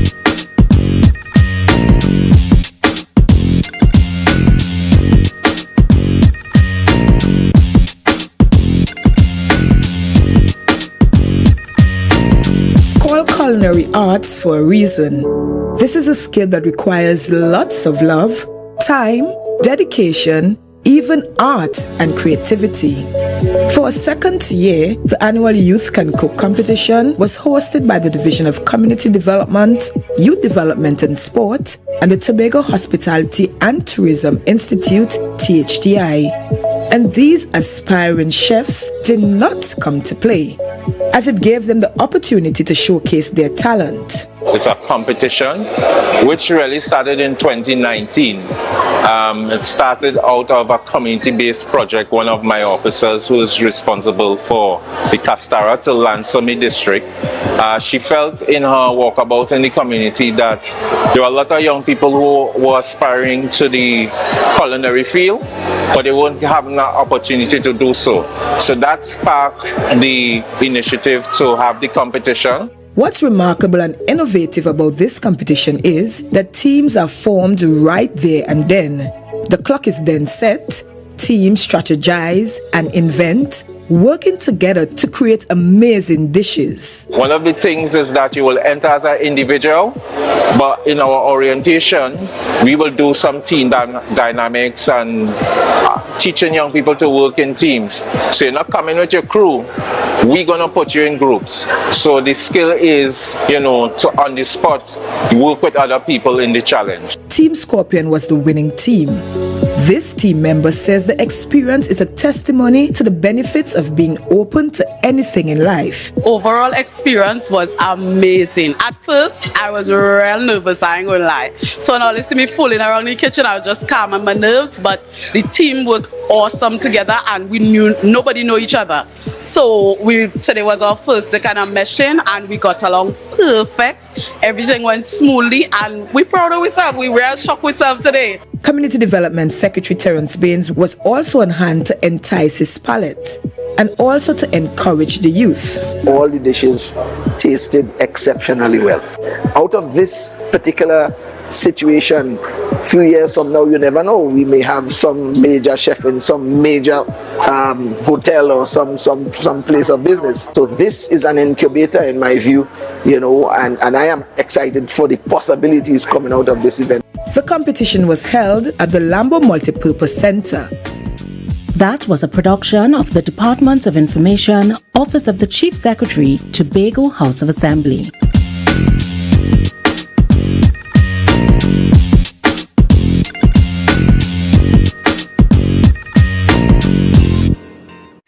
Excel Spa by Haley, where our highly trained staff are ready to deliver the top-class services in facial massages, waxing, nail enhancement and body treatment.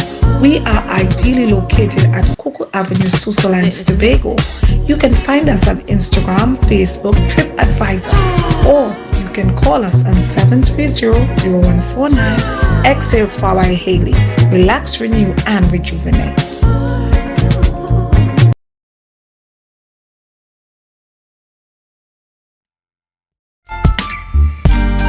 Put a smile on your face when you're moving from place to place.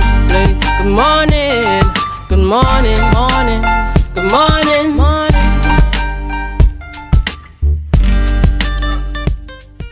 Good morning, viewers, and welcome back to the Tobago Update.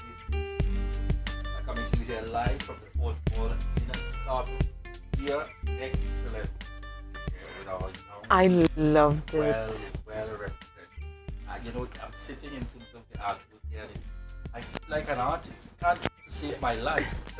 You can't draw to save your life. But I'll be honest with you, I come from an artistic background. My father's family, my father's side of the family. So we all have a little something that we can do. But I'm not at this level, but my uncle, I have a couple siblings who can. They definitely are. And this is them on their trip. This is them on their trip to Trinidad. And this is the one of the students doing her thing out there. But maybe you need to join. You need to join the Arts Academy. You need to join the Arts Academy and have Sir Tomley teach you a thing or two. I see some familiar faces there. Really beautiful. And we want to thank you all so much for the support. Ria, we interviewed them earlier, happening this weekend. I wonder if we have a clip of the video there to remind our viewers this morning. Do we have the video coming up there? All right, and this is where we're talking about the event that's happening this weekend. It's Dream that takes place. Tickets available, 200 female, 250 for the male tickets. Tickets available, I think, for today only at Lost Jade Monkey, Pablo Supermarket, Barcode, Island Tickets. And of course, if you miss out on that, you got to contact the hotline 75 Crush, and that's Dream, the alternative reality that takes place tomorrow, Saturday, 1st October. From 11 p.m. to 7 a.m. Yes, and we got it on screen now. All right. As well as Purity. So give us some last minute information there on Purity. And this is your guy here for Dream. Or your people's here for Dream. Adana in the mix on the lineup. So we got the full lineup of entertainers here for a Dream taking place, the alternative reality. And I'm particularly looking forward to seeing what is referred to as the Dream Dome. At Shore Park Complex.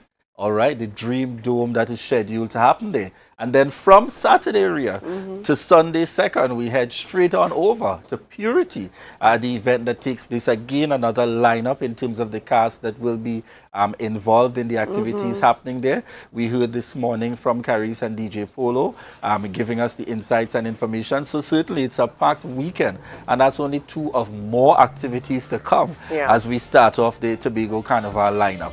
Is that the leader? Is Purity the lead up to the camp activities, Ria? Oh, you never know. I heard the chief secretary refer to the fact that Ria is likely to be joining him at camp. That's right. No lies there. All right, but I mean, it is tomorrow is we start things off. It will be the 1st of October. And you're looking at an interesting month of activities leading up to the end of the month for the Carnival experience. Now, Julian, I'm just saying here, be safe when you go to Dream on Saturday. Yes, all right, and we're waiting to get all of the information when you come back on Monday. And we look forward to Purity on Sunday. That's right. Indeed. That's right. And just before we wrap this morning, Ria, I understand we just have dropping in with us this morning entertainer himself and soca artist Royal in the mix with us. Morning to you. Say, Royal. Special good morning to everybody here. In the building. We almost missed that. I know. So we this morning we want to definitely capture very quickly. Tell us, are you excited about Tobago Carnival? What are you looking forward to most? Excited? I'm looking forward to everything. All the shows, the Juve, the road, the mass, everything, performances. So you don't know. And how long would you have been involved in the industry? For those who are not as familiar. We could say about 8-7 years. Yeah. Only, yeah. Okay, no, I remember. Extremely well. I'm telling you, the thing is, I've known him singing for some time now. And he never gets stale, never gets old.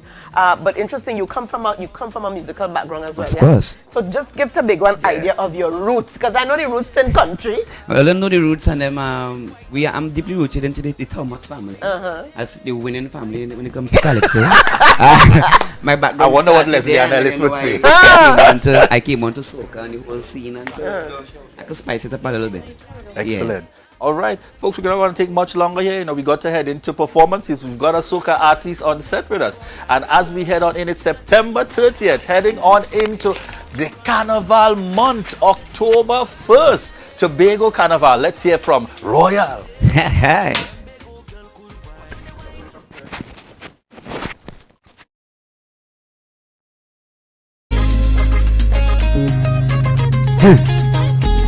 Are you ready for this?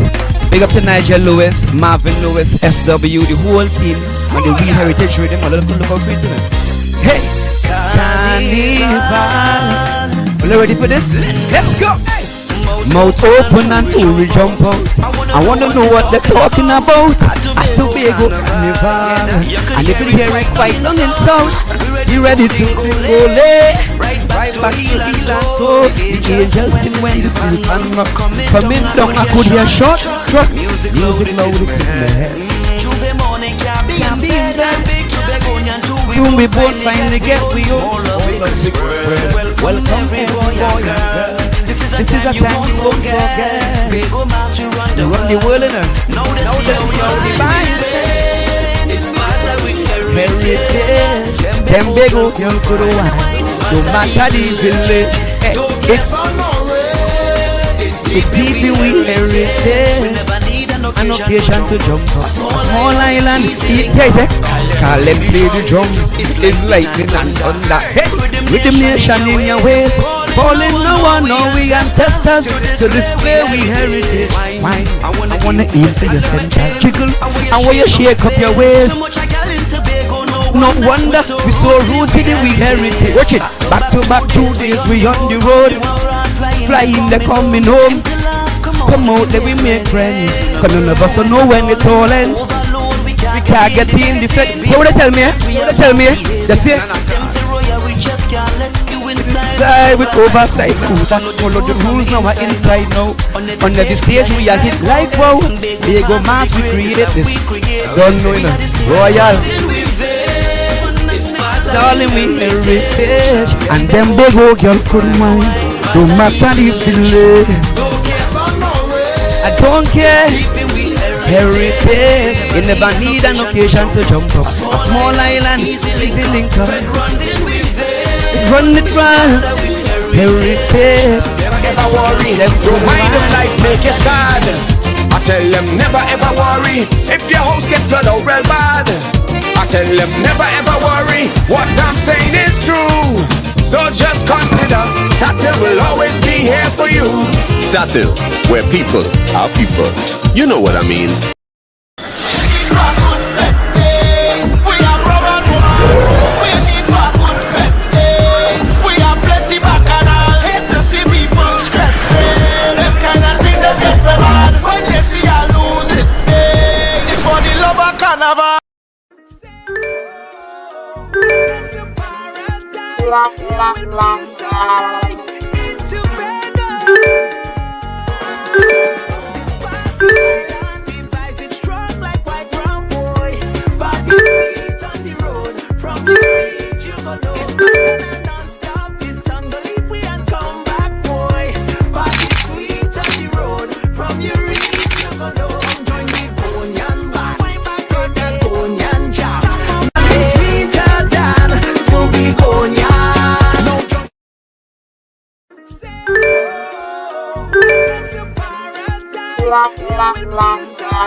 Cafe, the buffet restaurant that specializes in all your tasty local dishes. For breakfast and for lunch. Breakfast includes coconut bake and sada roti, served with chokers, bull joil, and sausages in tomato sauce. Not forgetting beef and cheese pies, shepherd's pie, macaroni pie, and rice in various styles. Meat served in a variety of flavors, garden salads, and pasta salads. All this accompanied by fruit juices, coconut water, your choice of a great combination to appease your taste buds. So call us today to order, as we are here to accommodate your busy schedules or if you are having a cooking day off.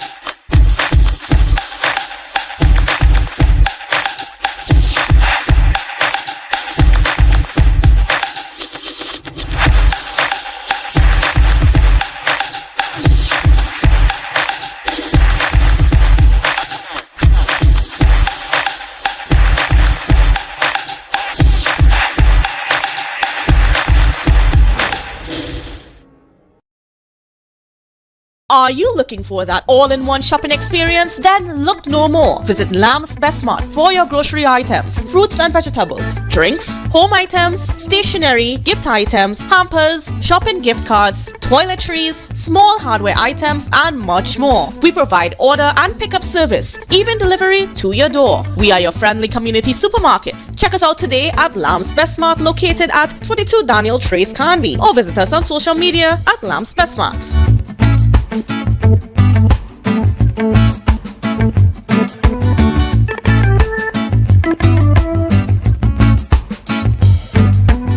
The best place to stay in Tobago is at Thorn's Place, with rates starting as low as 200 TT. Call or WhatsApp 745-7306 or 682-8676. We are located uptown Scarborough, 5 minutes away from the port. Remember, at Thorn's Place, our aim is to make your stay safe and affordable.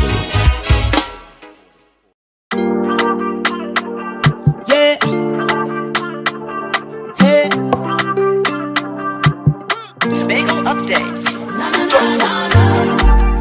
Good morning, Tobago. Wake up with Candace and Denicia. Let's go. It's a brand new morning. Rise up to a brand new dawning. As the passion start to rise, the energy fill the skies. I say thanks for favor to wake up and hear me neighbor. 60,000 people strong, and the vibes is never wrong. We are beauty, we are power. We are people in the sun. We are beaches, we are rivers. We are melanated ones. We special and there is no denying. Tobago is number one. I am you and you are me. Together we stronger.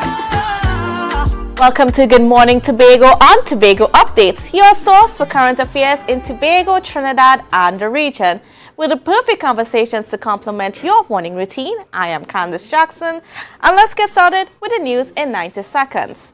Sports Minister and MP for Tobago West, Shamfa Kajo, attracted heavy criticism on social media for her comments on the nation's reaction to the budget.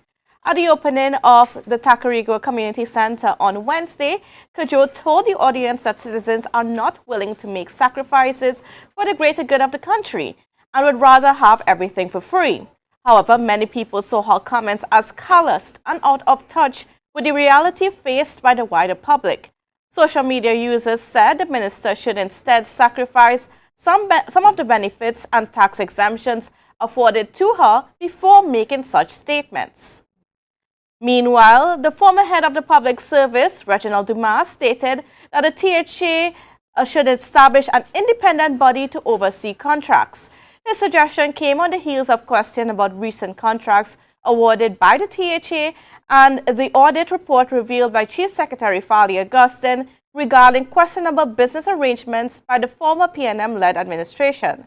Dumas believes that by using a small independent body, the public can be assured there is a minimum chance of party politics corrupting the process. He also called on the PDP-led THA to hold public consultations with the Bogonians regarding the island's development. And nationally, American Chamber of Commerce CEO Nira Tiwari said there is a need to examine what type of work models best suit individuals and organizations in a post-COVID-19 pandemic world. His comments followed that of Prime Minister Dr. Keith Rowley, who said the government will not consider remote working at this time because citizens are not disciplined enough. However, Tiwari presented data indicating that many employees were more productive and less stressed working from home. He said by companies embracing flexible work structures for employees, businesses can thrive. And that was the news in 90 seconds. And getting straight into our conversations this morning, we are going to be starting off with an interesting new tourism, agriculture initiative that's getting started within our space. And that's about the Lug Estate Great River Cocoa Experience that's going to be happening pretty soon in October. And to speak to us a little bit about this, because it's very interestingly sounding, you have Mr. Kevin McKenna, and he's the Marketing and Research Officer in the Division of Tourism, Culture, Antiquities and Transportation. As well as we have Ms. Sandra Williams, and she is a Primary Production Manager for the Tobago Agribusiness Development Company, better known as TADCO. So good morning and welcome to you both. How are you guys doing? You're fantastic. Good morning. Great. So first of all, tell me about the Le Estate, right? Because that's a cocoa estate in Tobago. Tell me about that. Okay, jump in, Kevin. So the Le Estate is an estate that is basically a plantation, and it's about 150 acres, and its main crop is cocoa. And we want persons to understand what is going on with cocoa. Apart from cocoa on that estate, we have 2 great waterfalls and a river running into it. So we have a natural ecosystem where persons could come and get a great experience right here in Tobago. So what are those 2 waterfalls are you talking about, and that river? Where is this located? Well, Goldsboro, Pembroke, where you see that big heritage building in front of, we have the Sala Cafes. Right, so you're going up in there. So it's going to be a little experience. You're creating a whole new, as you said, ecotourism, community tourism. And it's going to be a hike, a small hike to the waterfall. Then you come back, you're going to learn about the cocoa. Sandra will give you some in-depth information on the cocoa. And then you will climax your evening by cooking by the river. Right, so we're now getting into the conversation about the event itself, okay? Yes. So the event is a cocoa experience. So, Ms. Williams, could you just describe to us, what is the goal of this? And what do you hope that people can experience there? Usually we have persons on the island who really don't know about what the history is about, where they came from, and what we have here that they can enjoy. So Le, which has cocoa, let me tell you quickly about what the cocoa is all about. We have cocoa of various variety. Trinidad and Tobago cocoa is considered fine cocoa, right? Give the fine cocoa flavors, and it's one of the best. They call it Trinitario. So you had like the old cocoa varieties, like the Criollo and the Forestario, being hybrid. They did some work with that at the Imperial College of Agriculture, and they had a really good, sturdy, resistant cocoa. And then they now had Trinidad and Tobago did some research with them at the Cocoa Institute in Trinidad, and we have the Trinidad selected varieties. But what is great about Le and the cocoa, we have cocoa there, trees that are over 100 years old. Wow. Yes. So and still producing. Still producing. So our in-house cocoa expert, Mr. Orlando Bob, went through and he identified these varieties, and we want people to know the history of this bar that they're eating now, or the chocolate that they're eating now. Even from abroad, we have the history from Trinidad and Tobago here coming out of the Imperial College of Agriculture. So this is a rich history that we don't want to lose. So, and you're using this event, and it's on October 9th, right? 9th. October 18th, sorry. Yeah, 18th. Right. So we're going to be using this event to sort of awaken the interest of cocoa within our space. Yes. And also providing a tourism activity in the east, because remember, most of the times we stay on the west, we just stay in the beach or the Pigeon Point. This is giving you a different activity. The waterfall experience is a nice little hike. So anybody, the age group could be more a little younger age group. But the good thing about it is you're now introducing a spot for a river lime.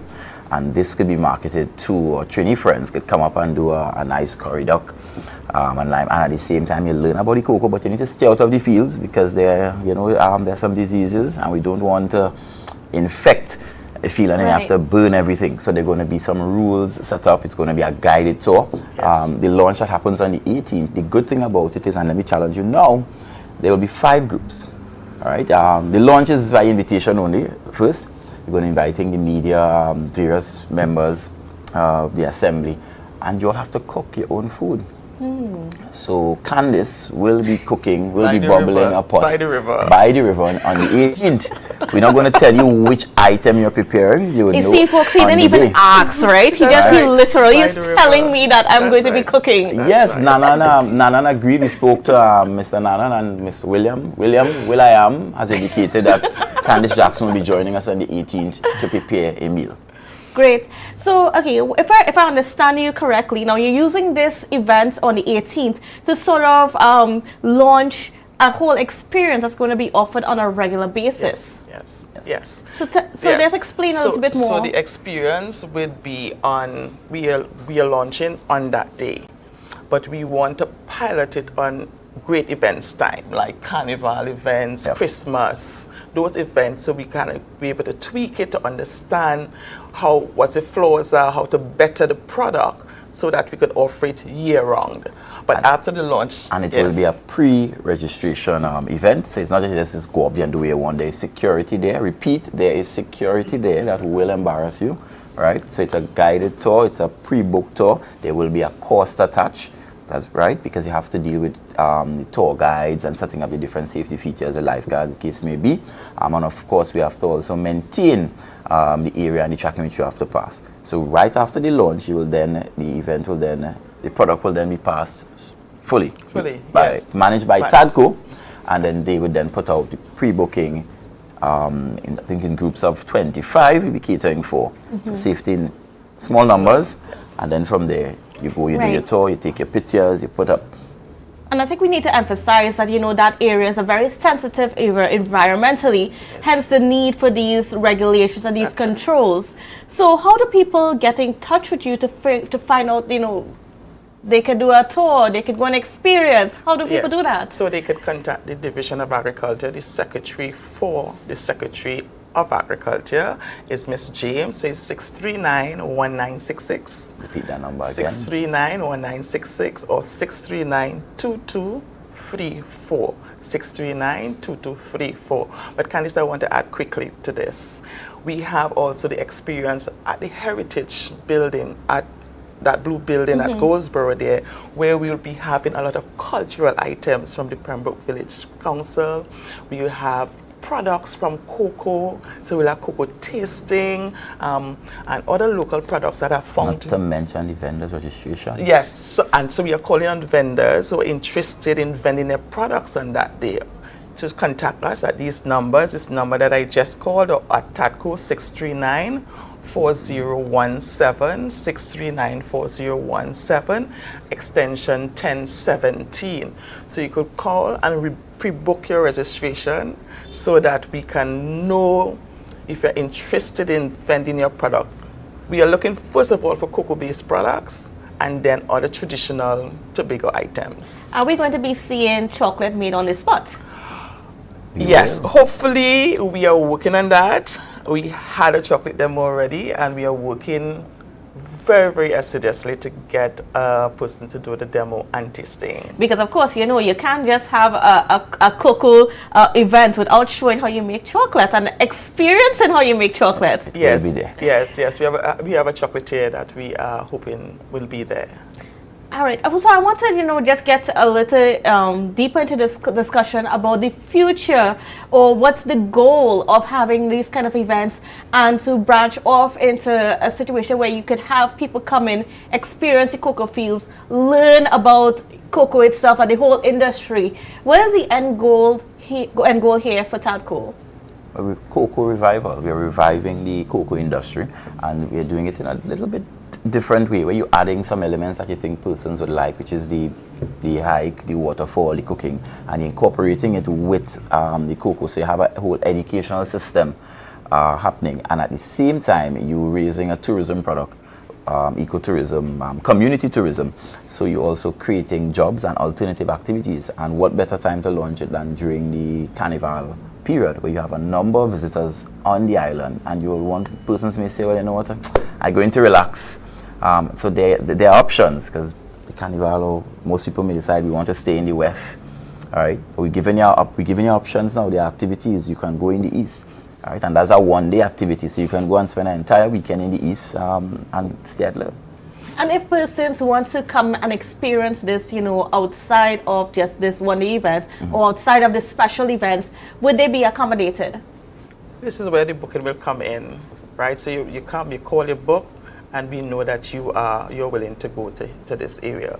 Another benefit of having this event, of rehabilitating the learn, having this great, wonderful experience, is that we have a lot of abandoned estates. So we want to use that as a template so they can use to rehabilitate their estates and to enjoy the pleasure of having persons come in paying and not having an abandoned estate, but have economical future impact from that. So more benefits on the island, more income generation for pockets in communities with these abandoned estates. So we see that as part of the project. Also, we want to develop a product, a steady product coming out of cocoa that we can brand Tobago.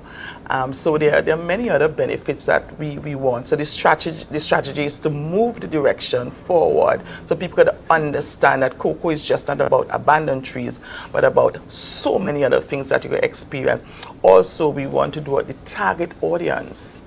Some people, not everybody is into party, not everybody into the fete. And Yes. some people like leisure and more nature kind and laid back. And so we catering to those kind of target group that could enjoy Tobago rich history and have fun. Yes. All right, so I'm looking forward to bringing my crew on the 18th. To cook a meal. We'll see about the cooking. I'm looking forward. But just quickly, as we're getting ready to wrap up, just give the information again for the viewing public so that they can be a part of this as well. Sandra. So you can pre-book at 639-1966 or 639-2234. That's agriculture. You ask Miss James. Also, you could call TATCO at 639-4017. And the extension is 1017. So we're looking forward to see everybody there. We are ready. Make it a group line, make it a girls line, somebody birthday weekend. Come on board. And hopefully we could get some of Kevin McKenna cooking as well. I mean, we know like he like to go by people's house and eat. Maybe this is one time we can see Mr. McKenna actually feeding people. I think the 5 spots already filled. Miss Panton will be doing a meal. Miss Morrison will be doing a meal. Candice Jackson will be doing a meal. Oh my I think goodness. Liz Williams will be doing a meal. No. So See, you could spots have my spot and then at another later date we could. I would assist. I'll be busy planning and making sure. I hear you. You all are At one well point in time, you need to taken start feeding people. All right, viewers. Well, we have to wrap it here before we go down into another conversation. So don't go anywhere because when we come back, we'll be chatting with Mr. Curtis Douglas, the president of the All Tobago Fisher Folk Association, about the budget. Because yes, I mean, we have more budget conversations to get into as we start with the budget debate actually this morning with the opposition leader Kama Pasabi Sessa in the House. So when we get into those discussions after this quick break. MI4 Security Services Company is the most advanced security service in Tobago. Ask about our cash and transit service. It's safe, risk-free, reliable, and timely. We provide safe banking delivery for all business types and sizes with highly trained staff, 24/7 monitoring, coordinated emergency response, and a well-maintained fleet of armored vehicles. Contact us at 660-7723 or visit our website at www.mi4securitytt.com to sign up today.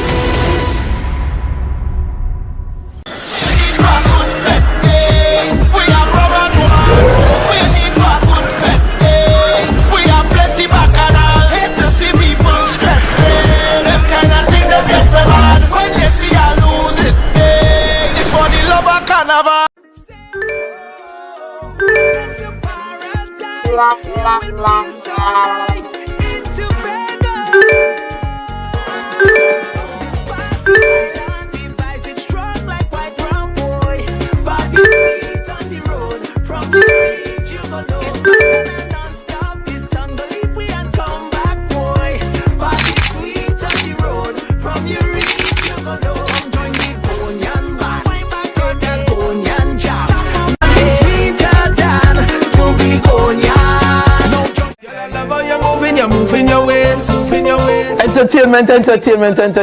Yes, we're bringing it to you. Tobago Updates. It's all about the new entertainment show, the VIP Experience, hosted by your boy Snoopy. Tune in every Wednesday from 8 p.m. and on Saturday mornings at 9 a.m. We're bringing to you the best Tobago has to offer. We're showcasing interviews, music, and everything that is fun. So join me on Tobago Updates for the VIP Experience.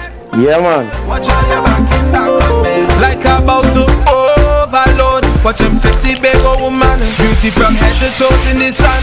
Skin smooth, don't need no lotion. Tobago Glass Supplies has been a leading name for over 37 years in the glass and aluminum market in Tobago. We provide an extensive range of high-quality, innovative aluminum and glass products for commercial and residential use. Competitive prices with superior and professional services by committed employees who are guided by rigid quality standards. Tobago Glass Supplies specializes in the manufacture and installation of glass and aluminum products that are essential to today's homeowners and the business environment. We are engaged in marketing, sales, and installation of a variety of products. These ranges from windows and doors to necessities such as mirrors for homes and vehicles, designed and manufactured in-house or imported.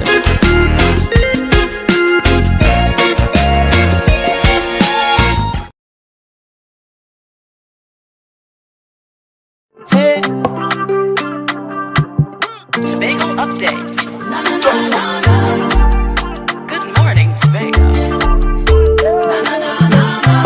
Wake up with Candace and Denise. Let's go. Okay, welcome back to Good Morning Tobago, and we are continuing with the energy this morning, and we're going to be speaking with the president of the All Tobago Fisher Folk Association, ADFA, and that's Mr. Curtis Douglas. And we are still in that budget period. As you heard, today is the last day of the fiscal year, and also this morning we're going to be hearing the start of the budget debate in the House, of course led by the opposition leader Kamala Prasad Bisesa. So from 10 o'clock this morning, she's going to be giving her response to the budget, and then of course that kicks off the budget debate, and we're going to be hearing from all the ministers, and then it moves up to the upper house, where we're going to be hearing from the Senate and so on. But before we go into all those discussions, I'm going to get Mr. Curtis Douglas in here, and I want to ask you, especially good morning and welcome to you. Good morning to Tobago and the wider public, to the world. Good morning to you all. It's a pleasure always to be here on this set, especially to discuss pertinent matters that affect Tobago and Tobagonians and by whole Trinidad and Tobago. And hot on the lips of and minds of everybody is that of the budget, because we had the budget being read on Monday. Yes. And I want to get from you, what are your reactions to it? What were your thoughts when you heard some of the measures that were mentioned? Well, first of all, I would like to, I say it with no apologies. This budget is what I call a flatline budget. You know, when you have a heart attack and they have to resuscitate you and shock you, that is what this budget is about, because this budget have nothing for growth nor development, nor futuristic for, especially for the youth. And more so, adding to that, this budget speaks nothing, absolutely nothing for Tobago and Tobagonians and the lives of the Tobagonians that dwell in this island. Nothing. Now, I'm going to get a little bit controversial here. We had the Minister of the MP for Tobago West, Shaffer Kajo, state a couple of days ago that, you know, there's too much complaints within the space, basically, and that, you know, people are clamoring for stuff that, I mean, they basically want everything for free, and they're not understanding that there are sacrifices that need to be made. But you're here saying that, you know, there was nothing for Tobago, and of course we're hearing the gas prices have already gone up. There's pretty much everything is going to be affected. How much more can we in Tobago sacrifice? You know, I would like to say, I know Miss Kojo, I believe she's an educated person, but that doesn't mean she's a visionary. And she must understand that the people are the asset of this country, and a government is elected by the people to represent the people, for the people. So when she's making a statement, she needs to be more diligent in her statement and more careful with her words, because the only time we hear Miss Kojo and the other one is when something like this happens, when something event like this happens. Why we don't hear them? Why we don't hear them pertaining to dealing with other matters that concerns Tobago? Why we don't hear them? Why we hear them and her contribution is so negative? All I'm seeing with Miss Kojo and is to beat this. What about Tobago? So why didn't she say for Tobago didn't have enough? She is a Tobagonian. She come from Bethel. She know the poverty in Tobago. She know the challenges. Why didn't they make a difference by clamoring so that Tobago could at least have $4 billion out of $58 billion project? Tobago is not it's a village, Tobago is an island, separate and apart, even though it's one country, right? We are separate and apart. So when Ms. Kodjo is making a statement, she needs to be very clinical in a statement, because to me, it seems to me like she represent her colonial masters in Trinidad and forget who elected there and who she's supposed to be representing, which is Tobago. She's supposed to be on the same field with Mr. Chavez. Mr. Fali Chavez, to clamor so that at least Tobago could have Imagine Mr. Imwit in his budgetary allocation is saying, if we had accept that bill, we would have gotten more. So in other words, they are just victimizing Tobagonians because Tobagonians did not set up the legislation. We did not set up the rules. They are the one that set it up, and they are the one that enforcing it. So when Ms. Kodjo and them is making a statement, they need to review what they're saying, because Tobagonians are feeling the heat and the pain from this budget, right? Because we have gas. Yes, I was going to get into that conversation. Now, I mean, we see the increases in gas. Diesel went up by 50 cents. Super and on premium went up by $1. How is that going to affect the fishing industry in Tobago, and most importantly, the price of fish that us Tobagonians are going to have to pay? It's just ironic. Let me just say this. Imagine sardine and tin food gonna be going up. Cereal gonna be going up by 15%. Gas. Can food like fish and stuff going up by 15%.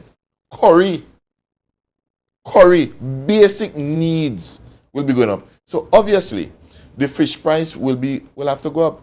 And ATFA will be having a general meeting with all the fisher folks to see how best we could work with that. Because one, the finance minister did not have any vision. I would say he had no vision in his budget.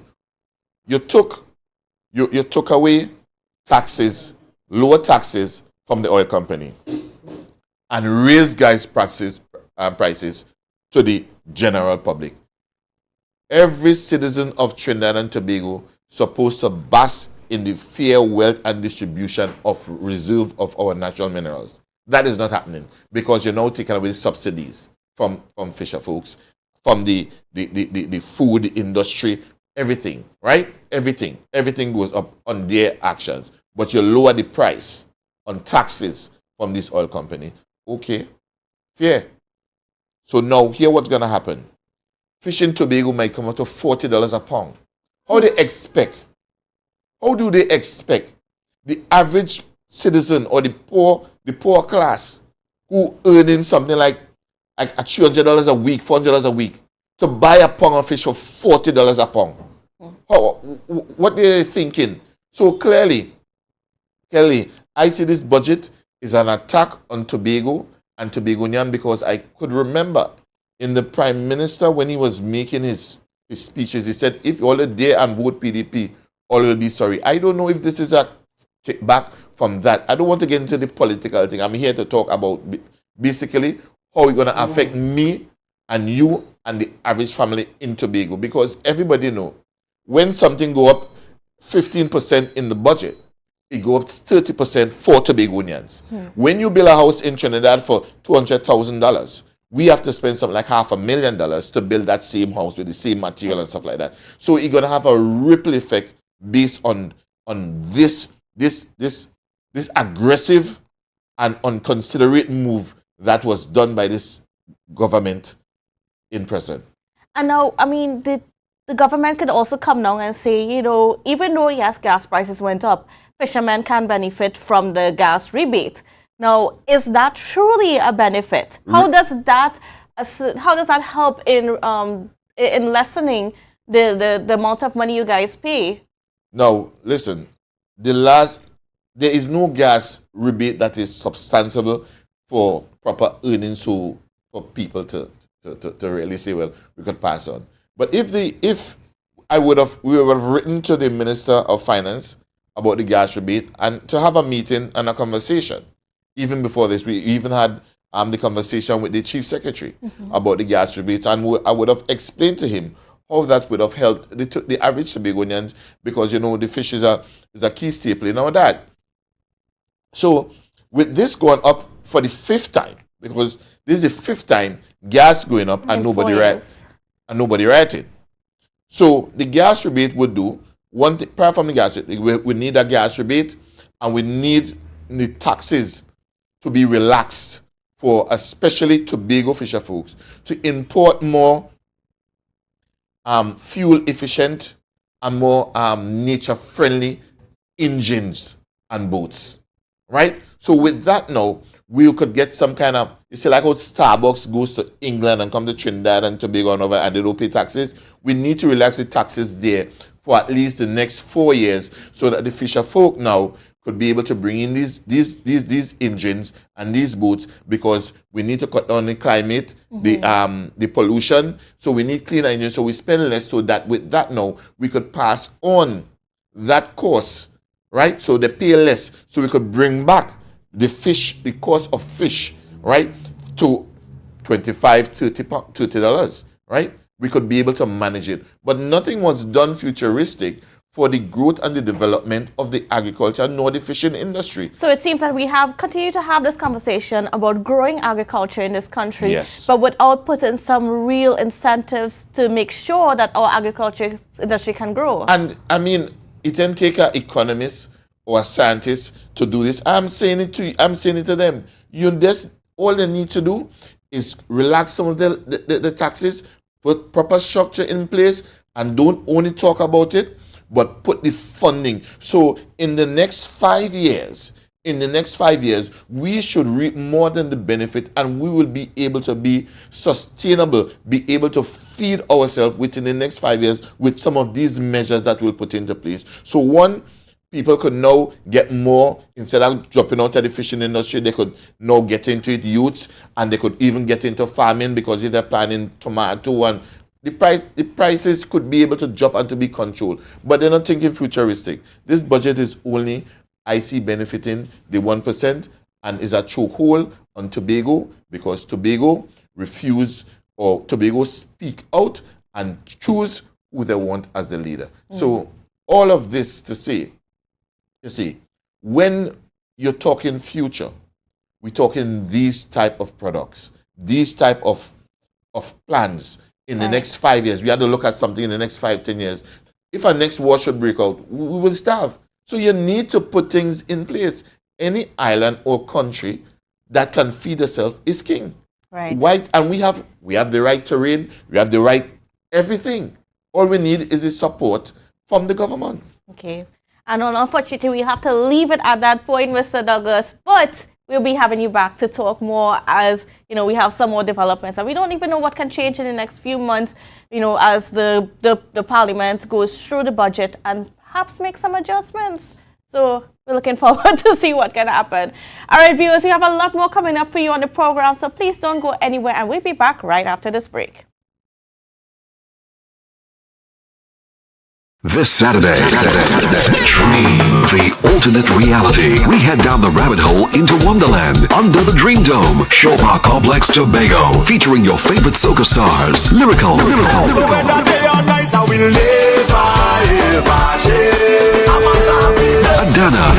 What you could do when you get this ching chong, Pronouns,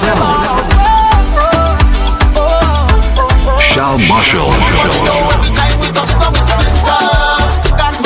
Tobago's new sensation, Tam Tam, this Saturday. Get your tickets at Lust Restaurant and Lounge Lowlands, Pablo Supermarket Argyle, Barcode Scarborough, Jade Monkey Bar Crown Point, islandetickets.com, or call Mighty Crush at 755-7874. This Saturday, Shore Park Complex, Tobago. Dream the alternate reality.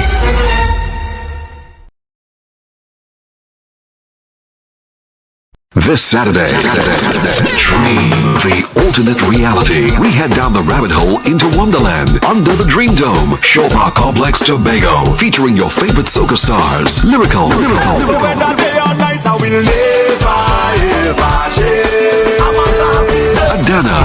What you could do when you get this ching chong, ching chong. Fernels,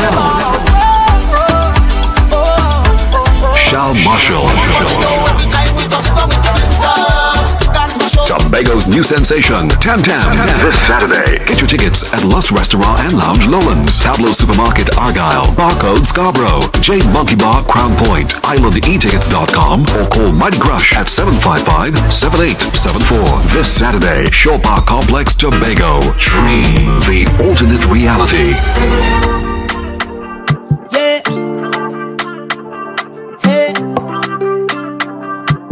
Tobago updates. Good morning, Tobago. Welcome back to Good Morning Tobago. Of course, you're here on Tobago Updates, the only place you should be on a morning. Anyways, getting into our conversation this morning, we're going to be speaking with Ms. Cindy Ann Currency, and of course, she is the operation manager for Digital Foundation, and we're speaking to a special project coming up in our space, and that's a media community project. Yes. So, special good morning to you, Cindy Ann, Oh. and tell us about this. Thank you so much, Candice, for having me. So it's a transformation grant that we've opened and pretty much put out there just for the media, for journalists, social media influencers to apply for. This year, the Digital Foundation, we turned 10, so it's a huge milestone for us. And part of that was finding out how we can get our other stakeholders involved in the community work into the transforming of Trinidad and Tobago. And so we have this special grant. We're looking for 5 persons to win 20,000 TT dollars to implement a project within a community space, right? So it's open to journalists from TV, print, broadcast, so that includes radio, online and digital as well. And we're also looking at social media influencers who have between 10 to 20K followers. So it's a big deal for us. I mean, we're celebrating 10. This is all part of our 10-year anniversary plan, but it's also an opportunity for persons. I mean, usually when we do community projects, the media, they come at the end and they get Yes. there to see the ribbon cutting and, you know, that kind of thing. But now they get to be at the center of it with the planning, from planning to foundation. And we're just really excited to see what comes out of it. And what kind of projects are you hoping to get from our media personnel? Okay, so for us, we're looking at community projects. So we're looking at transforming physical spaces. We're hoping that they can do these projects within a 4 to 6 week period. So we're looking at, you have to look at the timeline. The budget is only $20,000, so they also have to think about that. We're looking at maybe, you know, upgrading indoor, outdoor spaces in communities. They can partner with senior citizens' homes. They can go to children's homes. I mean, we don't want to really outline exactly what it is, but we are looking for innovation, right? If you can do something different or do something better than what exists, but the beneficiary impact is also really important. We want to make sure that a number of people can benefit from whatever it is that you're going to introduce, and that you can also collaborate with other people in the community to get it done. And then what's so interesting about this project is that, I mean, it seems that digital is going in the direction of categorizing, you know, where they give their money to, and, you know, which groups that they empower to empower the communities. Yes. So that's really interesting because for the past 10 years, our partnerships have really always been our nonprofit organizations. We do a lot of work in terms of special needs, persons with intellectual disabilities, but we also partner a lot with private public sector, so government agencies, you know, through the MPs, the councillors, etc. So this year, I mean, getting the media involved, they're a major stakeholder. Let's be real, you guys are really the ones who can put this story out there in a really positive way, and you are the best storytellers. so getting you now to just get another perspective, to have a deeper understanding of what it takes to really implement and to plan a community project, it gives you just another side of the story so that you can tell this from that perspective of what happens in the community. And will there be technical support? In what way? You in know, terms like, of the foundation yes. helping you? Oh, always, always. So once we give a grant, it's never just us with the big check here and then you never see us again. No, we walk you through. There are templates involved because there are reports that you have to give. You have to account for all of the funding. So receipts, the financial reports, all of that is very, very important. I remember somebody said to me, oh, it sounds like the Giselle Foundation is allowing the media to do NGO work, right? We're trying to make the media do NGO work, but that's incorrect because there's no such thing as NGO work, right? Our non-profit organizations, their finger is on the pulse of what happens in our communities. They are responsible for nation building, youth development. That's important work, and we all have a part to play in that work. So this is just an opportunity for our journalists who, some of them already part of NGOs, some of them already do work, might be helping out a family next door or whatever, to just have an opportunity to get this funding to do something on this scale and get involved in a community, community transformation. Where did the idea come from? Where did it come from? My team is really small, so it's about 5 of us in total, and we sort of really sit and think about what do we want to do for the year? What are some of the things that we want to do? And because we have a really good relationship with the media thus far, and we want the communities to also benefit from that a bit more and to build that intimate relationship with them. So it really just came from the team thinking about what can we do differently this year and which of our stakeholders can we bring in this year to make a difference and be part of our 10-year transformation. So can media persons who are interested in this project, can they partner with other NGOs as well to accomplish this? Definitely. We look forward to it. Collaboration is the key to any community project. So we want them to look for other nonprofit organizations within the space, and that could also be faith-based organizations. Reach out to the MPs in the area, the councillors. They are the people who they know how to get a lot of these things done, and they know exactly what the needs are. So we want to see how instrumental they can be, how strategic they can be. It's only $20,000. We've opened the grant on the 23rd of September. It's going to stay open. It's going to stay open until the 20th of October. And then we're going to give us a few days, like 7 to 10 days for the team to kind of go through it and do our due diligence. And then we want them to implement between November and maybe like the second week of December, just in time for Christmas. So there is a process. We'll be there to guide, and we're hoping, and even if they don't have collaborators, because we've been doing this for 10 years, we're able to look at a project and say, hey, there's a group that did this. Maybe you should reach out to them. Maybe you should pull them in. Maybe you should have a chat with them, that kind of thing. So. And of course, you said that you're not just looking at journalists per se, you're also looking at social media influencers. And why was it so important to include them in this category? So it is important because social media, digital is the world now, right? And we tell a lot of stories on digital as well. And I think these persons, they have really tried to carve, in most instances they have. If you have 10 to 20K followers, you're doing something right? And it's just, to get another perspective. Let's see how we can shed a light into some of the good things that are happening in communities and how you can tell that story. So again, it's not about the investment, the $20,000 from the Giselle Foundation. It's not about you, Candice, doing a project in Bon Accord, but it really is, how does this project that you've done in Bon Accord impact or benefit this particular person or this families or this school, or, you know what I mean? So it really is about that. How can we tell those stories and just kind of inspire other people to get more involved in developmental work?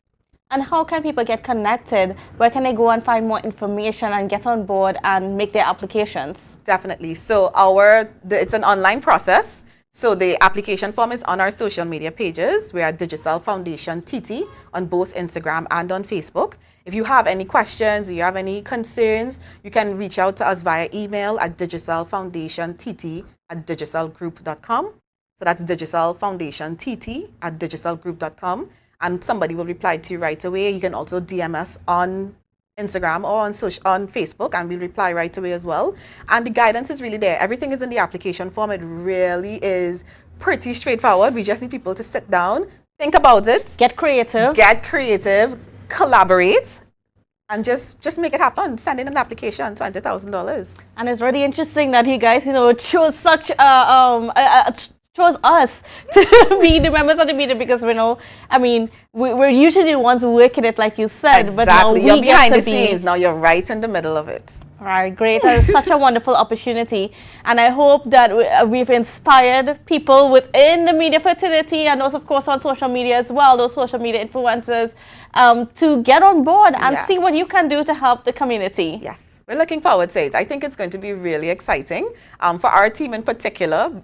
Just to see the projects, and I think even with the community, it's going to be exciting for them to get to know these celebrities. You know, they'll be really psyched about it. Well, I don't like to consider celebrity because it's weird, but anyways. So yes, we're certainly looking forward to it, and yeah, maybe we might be on board with it as well. I think you guys are. You know, I'm getting the questions. We have 5 spots. It's a $20,000 TT grant. Again, the application period closes off on the 20th of October. It's an online application, so you have to go to our social media pages to get it. We can also send you the link via email, digitalfoundationtt@digitalgroup.com. Great. All right, well, on that note, we'll have to wrap the things up for this morning. And it was a quite eventful, quite exciting morning. And it's telling you, hey, we have a lot of great stuff happening within our Tobago space.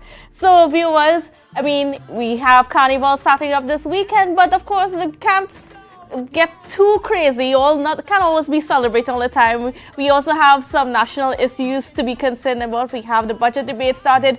So you want to pay attention to that. We want to see what our ministers are saying. We want to get into more details about what the Minister Imbert presented on Monday is going to be affecting our lives pretty soon. So please tune into that.